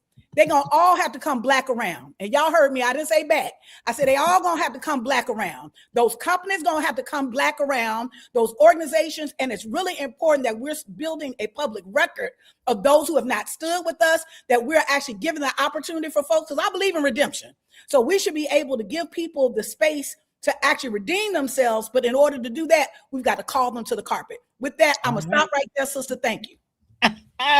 I love it. Thank you, Latasha. That's why we love you. The passion, the information, and the insight, because there were some revelations for those who were picking up what you were putting down. So thank you for being here and sharing that with us today. A lot of activity in the chat. They're saying, preach, tell it, sis, because this is what we get to do as D9. We have our 501c4s and we have our PACs, where we can do additional work and advocate together. And we're working on just some other solutions. And you'll hear some closing remarks from the presidents as we close out in a little bit. But thank you for being here. And Chantel, thank you for representing for Joteka. Oh, yes. Can I say this real quick, just as a resource? Both Melanie's organization and Black Voters Matter, we have training, we've got tools. People don't have to start from scratch. There are those of us who've been doing the work, and we've got resources available for you. So I'm just saying to the D9 chapters and folks that are out there, please, our organizations, Black Women Roundtable, Black Voters Matter, NAACP, many of us, we have tools that we want to partner with folks on the ground doing this work. That's it. Absolutely. And I just say for folks, thanks, Latasha. We get ready for our Black You Vote training the first week of June, and that's going to be open to all of our organizations. We have to make sure that we invest in our young leadership. So that because peer-to-peer does work, and intergeneration works, but peer-to-peer really, really works. Young people can talk to young people, and they are the strongest voting bloc out there. And this one, midterms tend to be where the numbers fall down, but it's got to be like Latasha said, it's got to trend the other direction this time. It's got to take that power and run with it as a part of making sure the future is brighter than where we are today. Absolutely. Someone said, let her cook. Yeah, we letting her cook. We going through. This is a packed agenda. We've had everybody on here and we're not done. We have an entertainment break that is coming up right after Chantel. She's representing Joteka Edie. All of you know Joteka. She is a part of the team. Chantel Mullen is in the background, making sure Win with Black Women, the calls that you join, and to the brothers who are still here. We had everybody represented. We have all our civic organizations, NAACP, National Urban League, NAN. So we're not just centered around the women, just this part of the program, everyone's agenda, just so aligned that it's a lot of the women representing. So Melanie Campbell is a proud member of Delta Sigma Theta. Latasha Brown is adjacent to us, and she's going to jump to her next activity. But Chantel is representing Alpha Kappa Alpha Sorority Incorporated, and Joteka Edie is a member of Delta Sigma Theta. So once again, D9 in the building, making it happen. Chantel, welcome to the D9 Situation Room. Thank you, Dr. Stacy, for having me. And I'm glad to fill in for our great convener of Win with Black Women, Joteka Edie. And, you know, I've met all of you wonderful ladies on that Sunday night call. And so I would just say that Win with Black Women shows the power of convening. You know, we just started as a group of 40 women on a Zoom call. Many of us are in other organizations. However, we still felt the need to get together and plan and organize and convene and talk and figure out how to work together. And so from that Sunday night call, it has grown into a network of over 180,000 Black women. We also had a call that had 44,000 Black women on Zoom. We broke the internet one night and we broke Zoom one night. And it just shows the power of simply sitting around, talking, having relationships, and convening together. We also have, as part of Win with Black Women, we have a virtual component. We have had over 1 billion natural, organic impressions on the internet.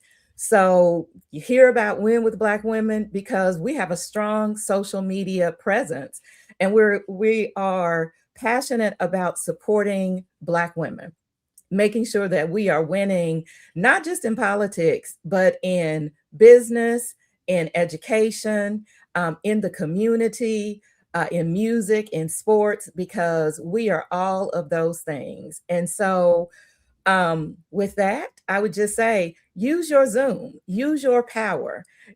You never know what a couple of hours just jumping on a Zoom call and talking with some of your circle of friends can do. And just also to note that Win with Black Women will be participating in the 1 million Black Voters Rising. So we will be convening our circle and helping to register 1 million new Black voters this year. So thank you. Well, thank you, Chantel, and give our love to Joteka. And thank you for the whole team. It's a joy to join in and be a part of the Win with Black Women community so that we can all continue to empower one another. So we're going to let you all get back to your busy days. We've been going since 1:30 p.m. Eastern Standard Time. You know, the D9 Situation Room party don't stop, but we appreciate you, and we will be stopping soon, but we have a commercial break that is coming forward.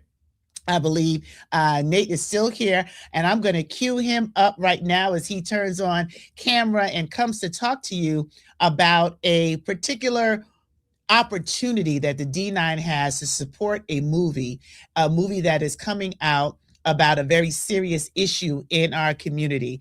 And I'm going to see if he is ready at this time to talk a little bit about it. And we might even get to see a trailer. And then we'll have a few more of our special guests coming as we start rounding out our D9 Situation Room. So if you're enjoying the conversation, your presidents will be back according to their schedule for final remarks. But thank you for tuning in. Thank you for sharing.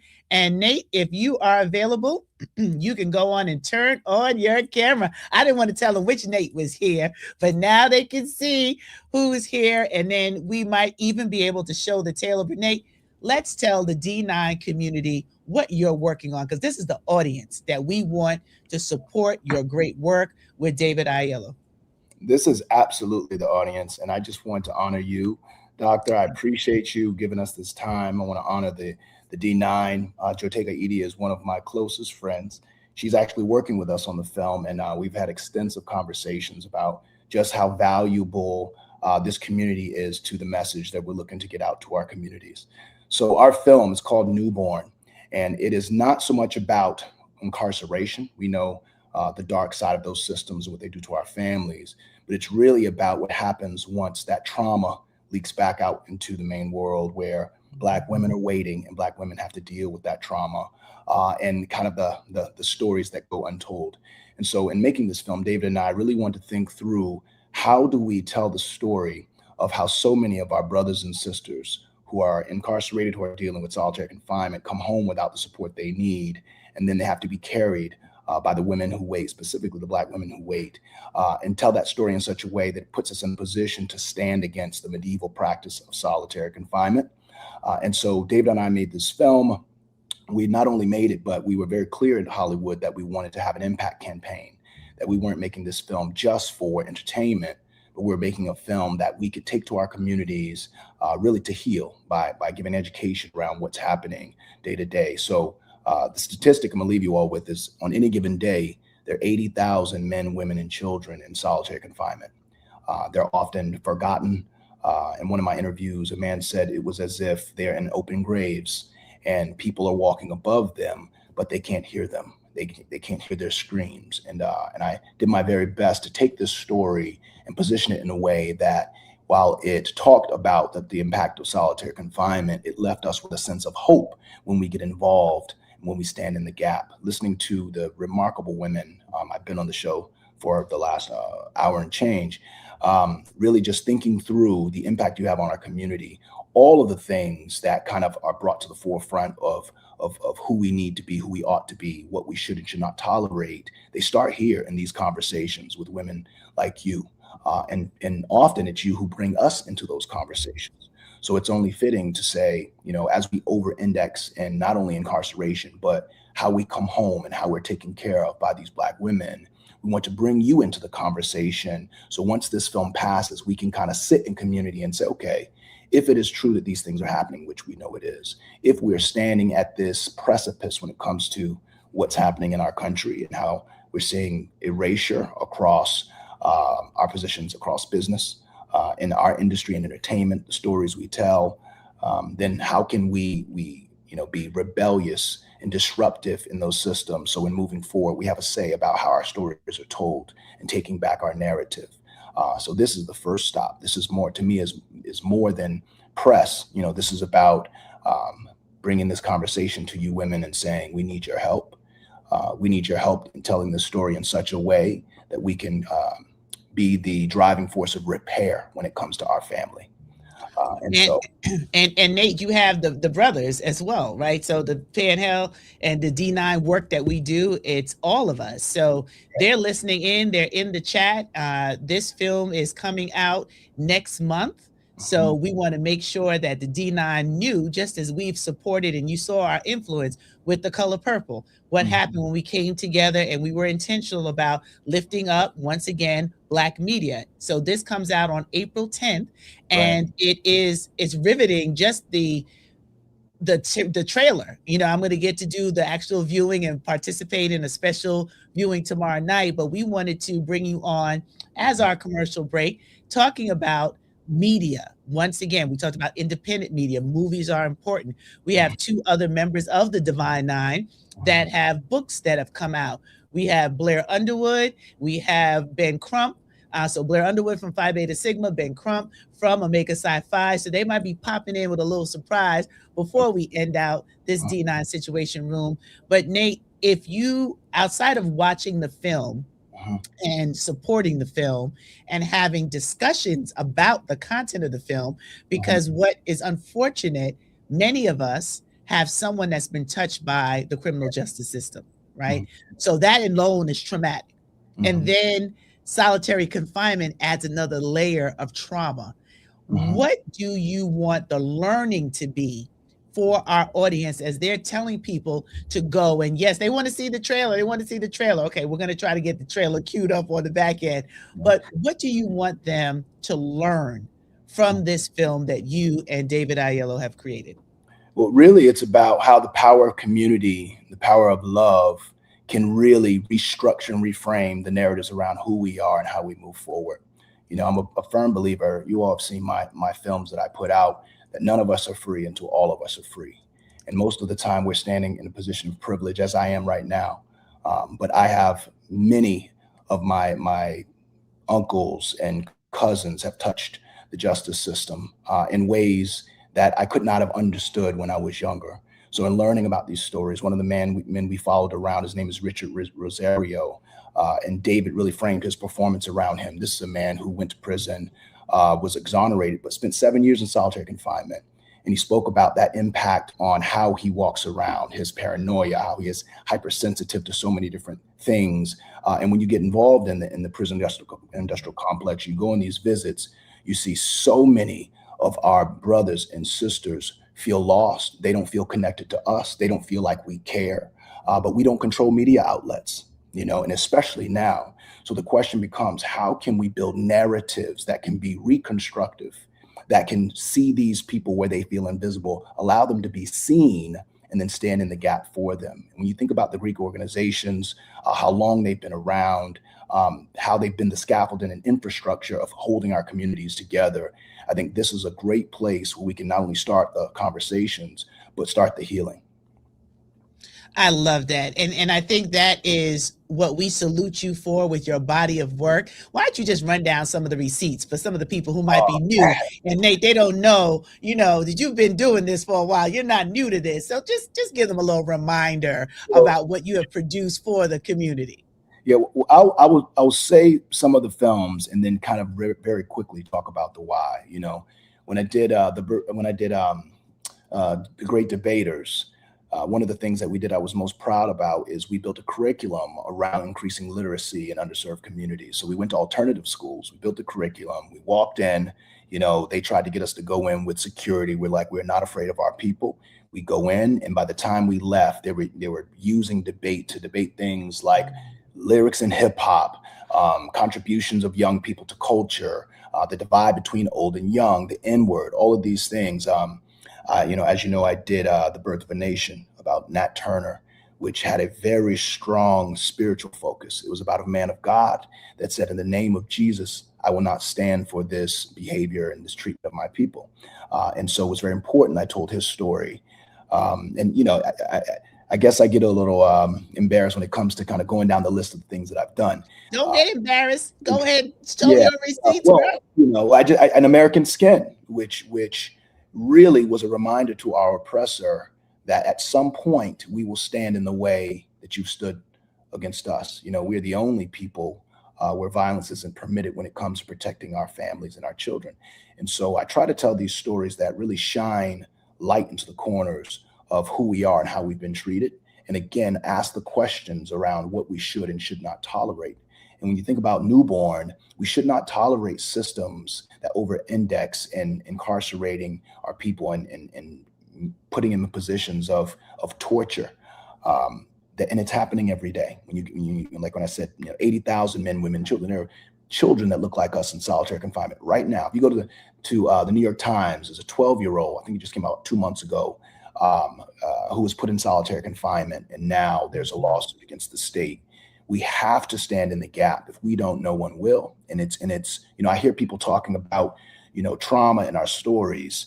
And while I understand there's so much more to us, I mean, I named our company Mansa after Mansa Musa. I'm a firm believer in the history of the world. The amount of time we've been in slavery is a sliver. And that's if the line goes from here to Ghana. You know what I mean? Like, we've been in power since the beginning. We are the original people. The reality is where we are right now is challenging all of that legacy. And it's going to take us standing up. When I heard Mrs. Latasha talk about voting or how we should show up. Media is one important part of that. I think media is one of the most important tools that we have in our possession. They say if you control the moving picture, you control the masses. So a lot of what I'm doing is not just telling stories, it's counter programming, it's reprogramming. And I will stand in this gap for as long as I live. Absolutely. Well, we're going to go ahead and show the trailer. They're asking, like, where is the trailer? Can we see the trailer? So we're going to show the trailer, and this will be our short commercial as we are winding down this D9 Situation Room. And we're just so excited that you are here. So let's just make sure we get it all the way queued up so that you can hear for yourselves. Now, everybody tune in, because this one got me when I saw the trailer.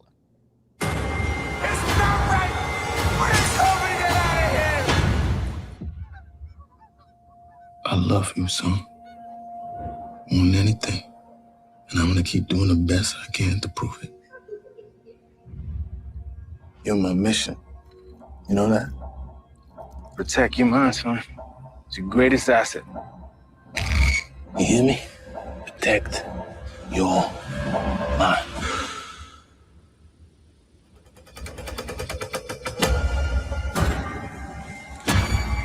What they did to you, baby, it's not right. To our family.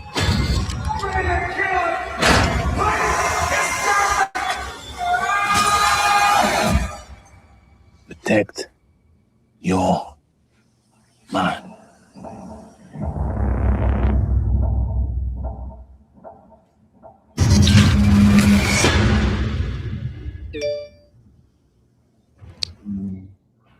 Wow. Wow. Protect your mind. Protect your mind. I would say, as you watch this film, pay particular attention to the symbolism. There's a lot in there.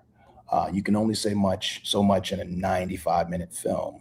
But I tell you this, I try my best to touch on things that if you know, about how we are positioned in this country, how oftentimes we are mined for all the things that they want us for, and then propped up as a shell of ourselves to progress their agendas. So, it's a longer conversation, but for all the films I've done, I think there may be the most symbolism in this one. So protect your mind is a big theme for us.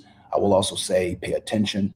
And then the last part of that would be for our families. That's what this film is for. We have to take back our relationships between our fathers and sons, our husbands and wives. There's been great harm done to us, to our subconscious, to our minds, to our bodies. And I just think we have to be hyper aware of that programming so we can really collectively build community around counter programming, which is active rather than kind of passive engagement with the left or the right, definitely the right, but you get what I mean. We have to hold people accountable to what needs to change in our communities rather than assuming it's going to happen just because we're involved. Nate Parker, you are a crowd favorite. The community is so proud to see the work that you've done. This new project with David Oyelowo is, I'm speechless. Like, I sitting and doing the screening, I'm trying to prepare myself spiritually to watch it. We wish you nothing but continued success. The D9 will be sharing this information so our community can see something that was made with care and intentionality about how not just to keep repeating the problems, how do we get to solutions? And that is what the D9 Situation Room is all about. We brought all of our guests on, all of our leaders, a large majority who have represented the D9, and those who are adjacent, who are partners in this work. Nobody's coming to save us. We're going to save ourselves. And we have everything we need. We have all the tools we need. We don't need anyone to come and save us. So That's this right. is a tool for us. I don't profess to do the work you all do every day. I make the tools that you can go out and use for the work that you do. So thank you for letting me be a part of that throughout my whole career. Absolutely. And I'm going to bring someone you know very well, Holly Holiday, up Yes. to the stage as we get All ready. right, I gotta get him. Okay, she's Holly, I'm giving you the cue. She's backstage doing some work, but I wanted her to come up as we talk about the continued partnership and what we do together. And Holly knows this work, but she also knows the Hey, broad work. Nate. It's so And good she's to a proud see member of Alpha Kappa Alpha. So before all the presidents start coming back on to give final remarks, I wanted Holly to jump in here with you. Holly, wasn't that just like, it's mind blowing. Oh, You've been watching it from listen. the beginning. Listen, Nate will tell you, I feel like I've been through this since the very beginning. And I am so excited about the new ending. I am so excited that the people get to see it. I think that he is calling attention to something that is so significant that we take for granted that people are just going to be okay. Right. And we are not okay. And we should have learned this during COVID when we were living in isolation and we saw the impact of the mental health of that. That should have made us more sensitive. Maybe for some it did. But this film right here, it's next level.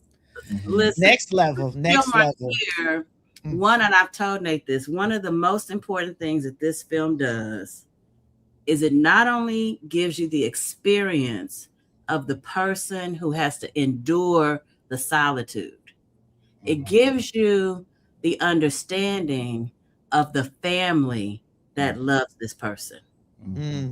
Because we, the loved ones, go through it too. Yes. Without understanding the detriment, the families endure with them. And that's, you don't get anything else out of this film, you'll get that. And that's why we salute you, Nate. Thank you for hanging out with us this afternoon. Thank you for bringing the commercial break for the D9 Situation Room for the first quarter of 2026. We continue to pray for you, right? And pray for your covering as you speak boldly around the issues that affect our communities. And may God cover you so you walk with the authority and knowing that you were already positioned and predestined for such a time as this. And the D9 got your back. So we thank you. I'm going to see if my presidents can jump on for a little bit so they can just say hello to you while you are here. I'm going to bring them up so they can say hello as we get ready to start closing out with Holly giving us some words. But I want them to just say, hey, brother. So, the brothers are here. You have the president of Alpha Phi Alpha, Omega Psi Phi, MPHC. They are here. They've been supporting all day, all afternoon while we brought our guests in and out. So I just want you to know that we thank you for trusting us to share this with our community so that our members can take this word out. We want this to be a #1 movie box office hit. If we don't do it, who's going to do it? We did it for Color Purple. We've done it for others. And the D9 is going to show up again. They're going to understand. Not to come for us because we didn't stand for you. I'm so honored. I'm so honored. Thank you, brothers and sisters. I appreciate you. I'm so honored. I'm so honored. I will not stop. Every breath in my body will be telling the stories that about the beauty of who we are, who we can be, and who we will be. I heard a great quote, and I'll leave you with this. I was at an art exhibit, and I was feeling particularly down about some of the things that were happening in the country because I often fall into this position of being a fatalist. When you look around, you're like, well, what can we do differently? And the quote said, a woman was giving this monologue, and she said, very powerful. She said, we were there at the beginning, we will be here in the end, and we will be here when it begins again. So it's like we're not going anywhere. The work has been done. The spiritual work has been done. Amen. We hope that all the work you're doing, like I said, I just make movies. You know what I mean? I pray hard and I try to walk in my calling. But you walk in the gap every day and you give your years and you give your time. So I love you. I appreciate you and know that you have a soldier that will never stop. I will never stop walking in my calling, telling the stories so you can see and feel affirmed in who God called us to be. So thank you, guys. Amen. Amen. We got you, Nate. All and right. tell David I'm practicing my accent from over the pond. So that I'll let him know. I'll let him know. Let him know I'm practicing. Just send some clips of it. Thank you all. Indeed. Thank you. God bless, my brother. Bye-bye. I tell you, family, it has been a full day. Holly Holiday is with us as we're closing down. Holly is a part of Sisters Lead, Sisters Vote. She has real stats, information that she's been tracking on some of what we see when we come together. So we don't just do D9 stronger together because it sounds cute and it's a nice hashtag. We have factual receipts of what happens when members of our organizations come together to inform community. We don't tell you who to vote for. We're nonpartisan, but we give you the information so that you can make an educated vote, that you can mobilize and organize for the changes that we see. That's what our founders intended. So for anyone who gets it twisted, we're not just a part of these organizations because we want to be popular. We're a part of these organizations because we chose where God directed our opportunity to serve. All different means to the same end. You talk to us, we all feel we number one. That's the inside fun, joking that we do with one another of who's outdoing the other.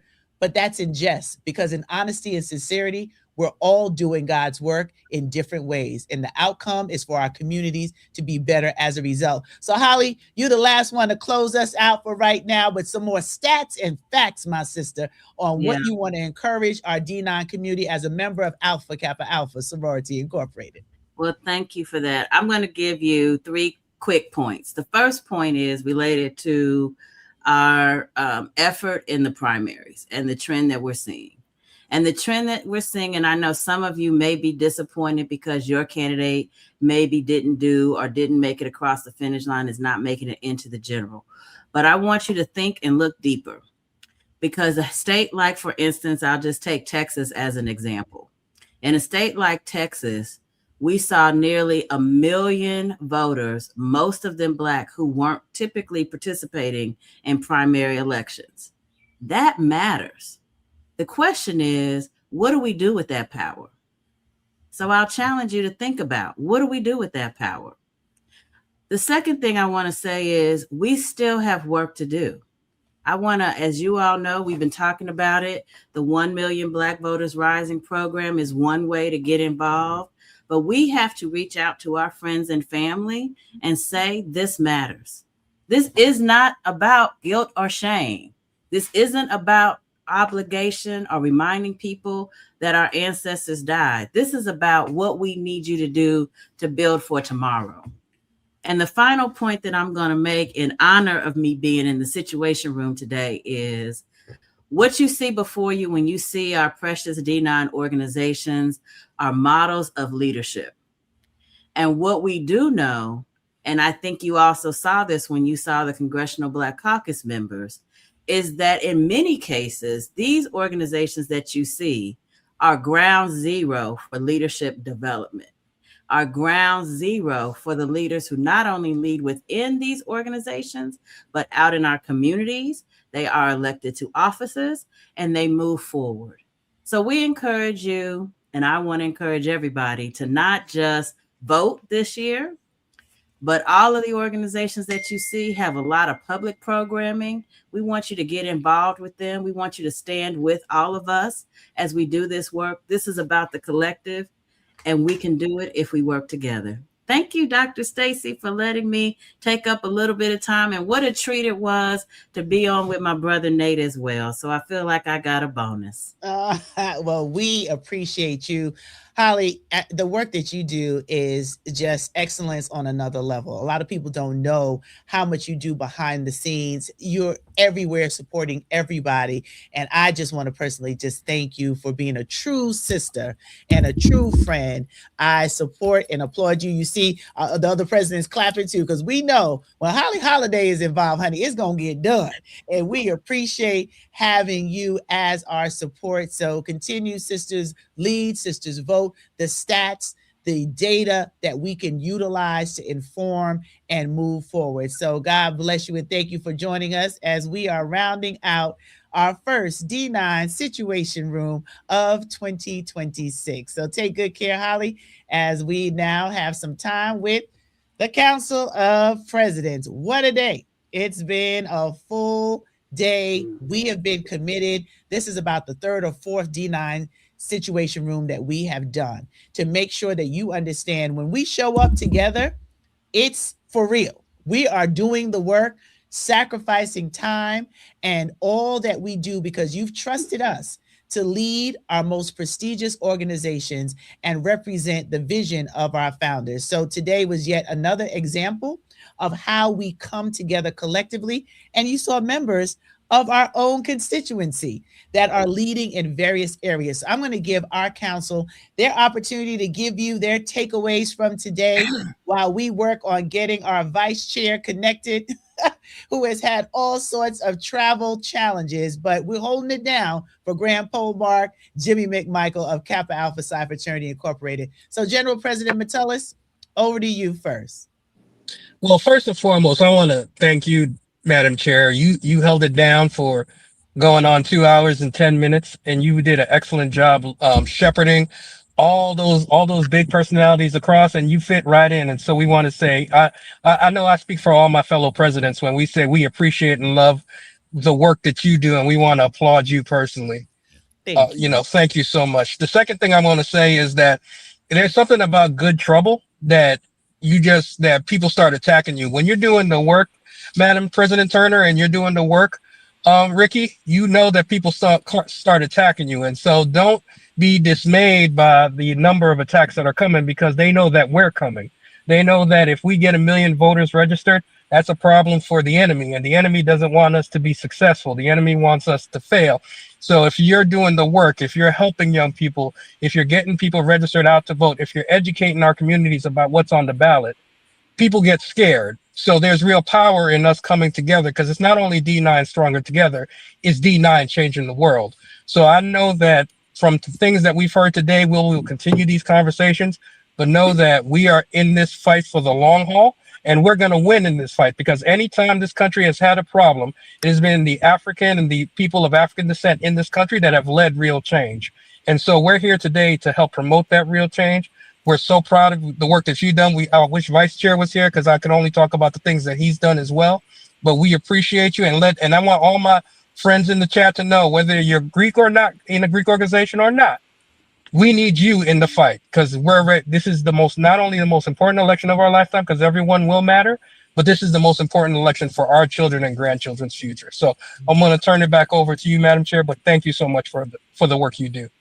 Thank you, General President, for their very kind words and the support because we truly are a family. And I love and appreciate you. Grand Basilis, Ricky Lewis, President. Hey, Madam President, let me just say something as the young folks will say. Your multicasting game is lit.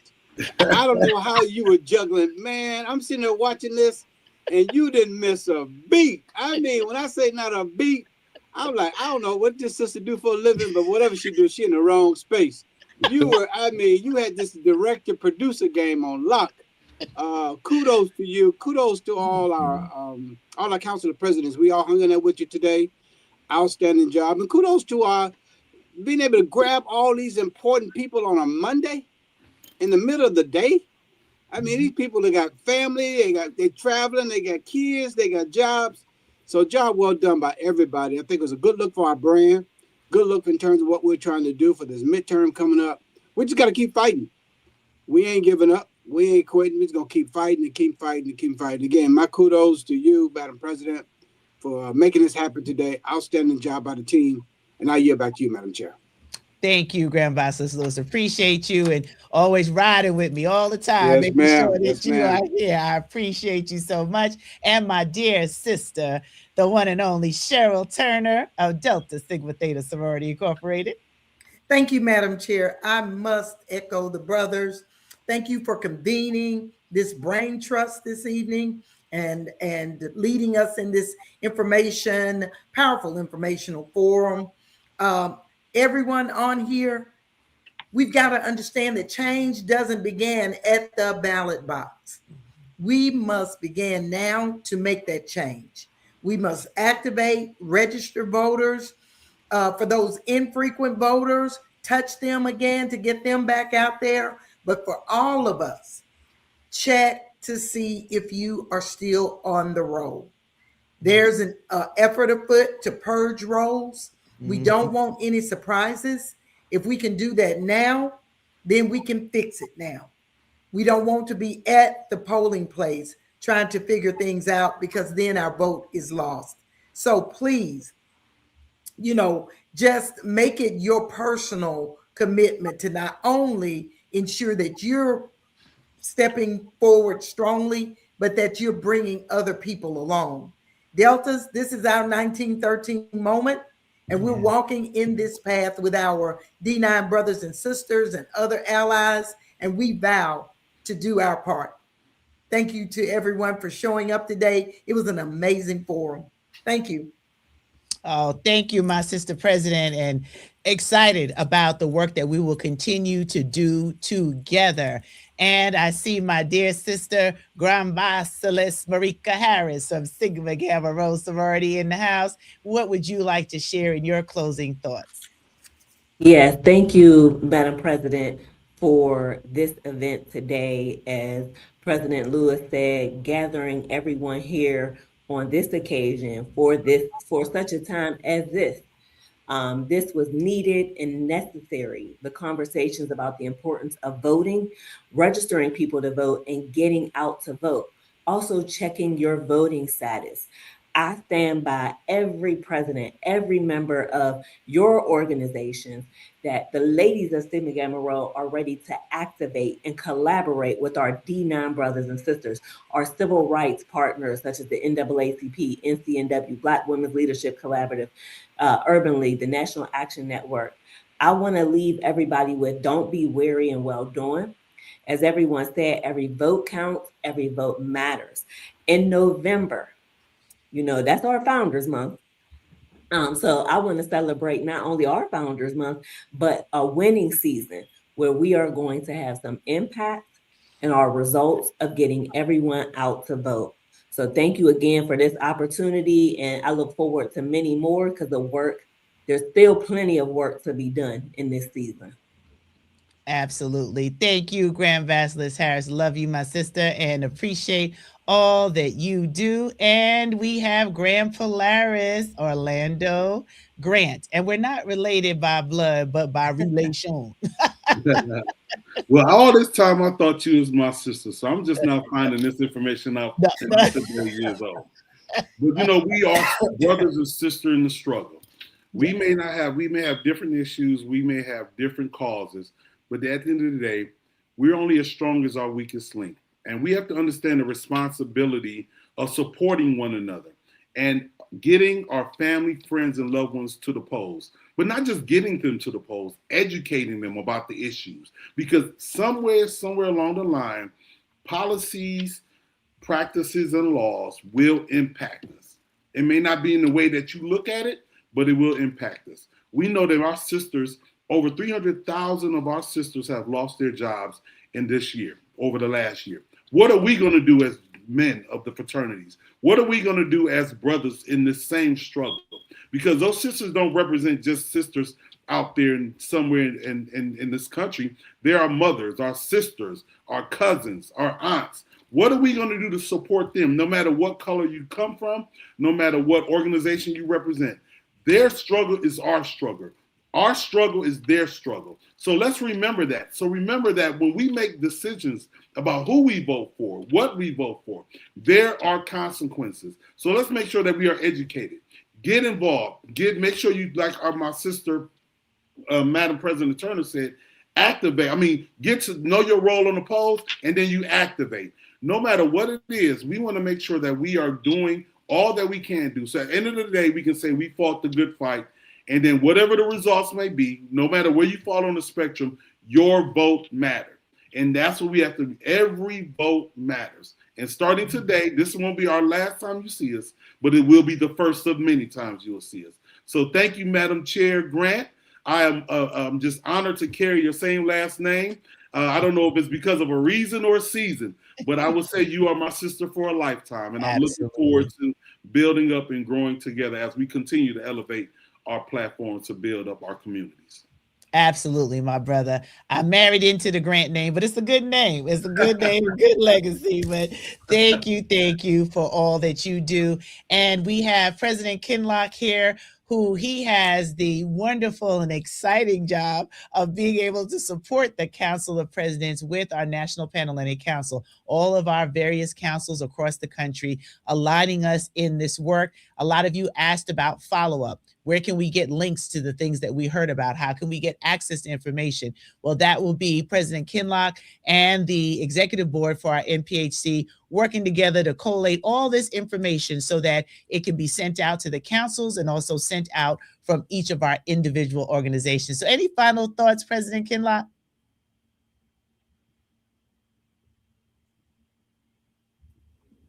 Yes, thank you, Madam Chairwoman, for giving me this opportunity. And I thank the other Council of Presidents also for allowing me to serve. Madam Chairwoman, someone said earlier that you are indeed a national treasurer, and I agree with that person. So I'm going to use that at some other point over the next year, but that's awesome. But truly, there's no doubt that through our unity, that being the Divine Nine, we amplify our reach, certainly strengthen our voice, and deepen our impact. There's no question in my mind that the Divine Nine stands as a powerful force, for change, demonstrating that together we can transform our communities and inspire generations to come. President David Turner said a few weeks ago, he reminded me of the economic power and value that we have in our name. And so I just trust that we will continue to leverage it. But again, this was a great and awesome day. And thank you for allowing me to witness it firsthand.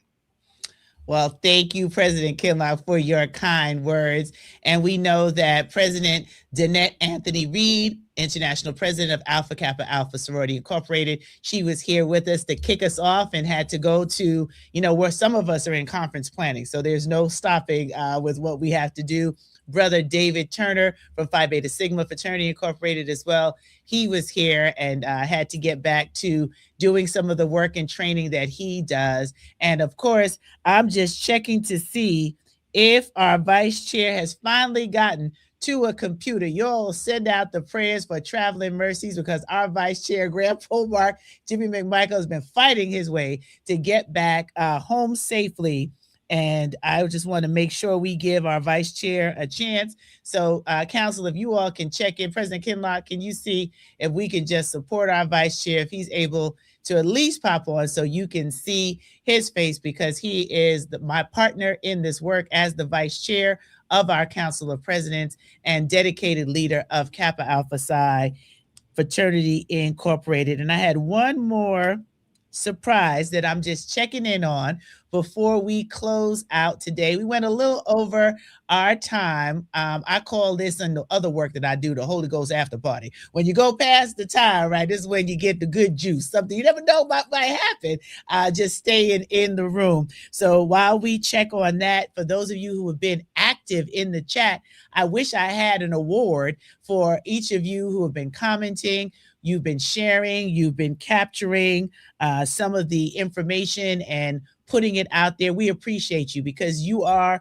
our co-laborers. Each of us as presidents of the Divine Nine don't get to do a job unless you trust us to do it. So you elected us to serve you. We are here to serve you and to continue giving you the information that you need to translate that on the ground. We don't need anybody else telling us about the problems. We all see the problems. We're here to focus on what your options are for solutions. So thank you for being a part of those solutions. And I will just check and see one more time, and y'all just put some love. Okay, he had to do another committee. He can't get on, but he sends his love, and we appreciate Vice Chair for all that he does. So with that, we are at the end of quarter one. D9 Situation Room. We will be scheduling as we move into the midterm elections, bringing back more of the opportunities where we can come together. Our schedules are tight. It's conference season, but part of our job is keeping you informed. So thank you for rolling with us today for 2.5 hours. We appreciate your time and your participation. And I'm a woman of faith. I don't know what your faith tradition is, so allow me to close out this D9 Situation Room with a word of prayer. Lord, thank you for this opportunity to gather today, to be examples of your gifts, skills, and talents that you have placed on the inside of these leaders. Thank you for the Divine Nine, every organization that has come together to honor the tradition, the legacy, and the vision of your sons and daughters who put into place systems and operations of structure that would allow for support of scholarship and service and sisterhood and brotherhood. For those of us who believe in you, we know it's not about us, but what you do through us to be a blessing to those that we serve. So we ask you to cover and keep each one, all of our members who join in, all who watch the replay, all who will share it, and let it lead to constructive and productive action, that your name gets the glory and the honor and the praise through all that we do. And we will say, thank you for the opportunity to represent you and serve. In the name that I know, in Jesus' name, amen. Amen. So be Amen. blessed, Amen. family. Amen. For those of you, and I know my council, we pray. So we know we also represent different faith traditions. Whatever your tradition is, you better learn how to pray, honey, because the times we're living in require it. So thank you. God bless you. Council, you stay put. But we're about to end right now and wish you the best second quarter of 2026. We're closing out the first one. We can't change what happened, but we sure can influence what we do next. God bless you and be encouraged. From the D9 Situation Room to your room, we love you, and there's nothing you can do about it.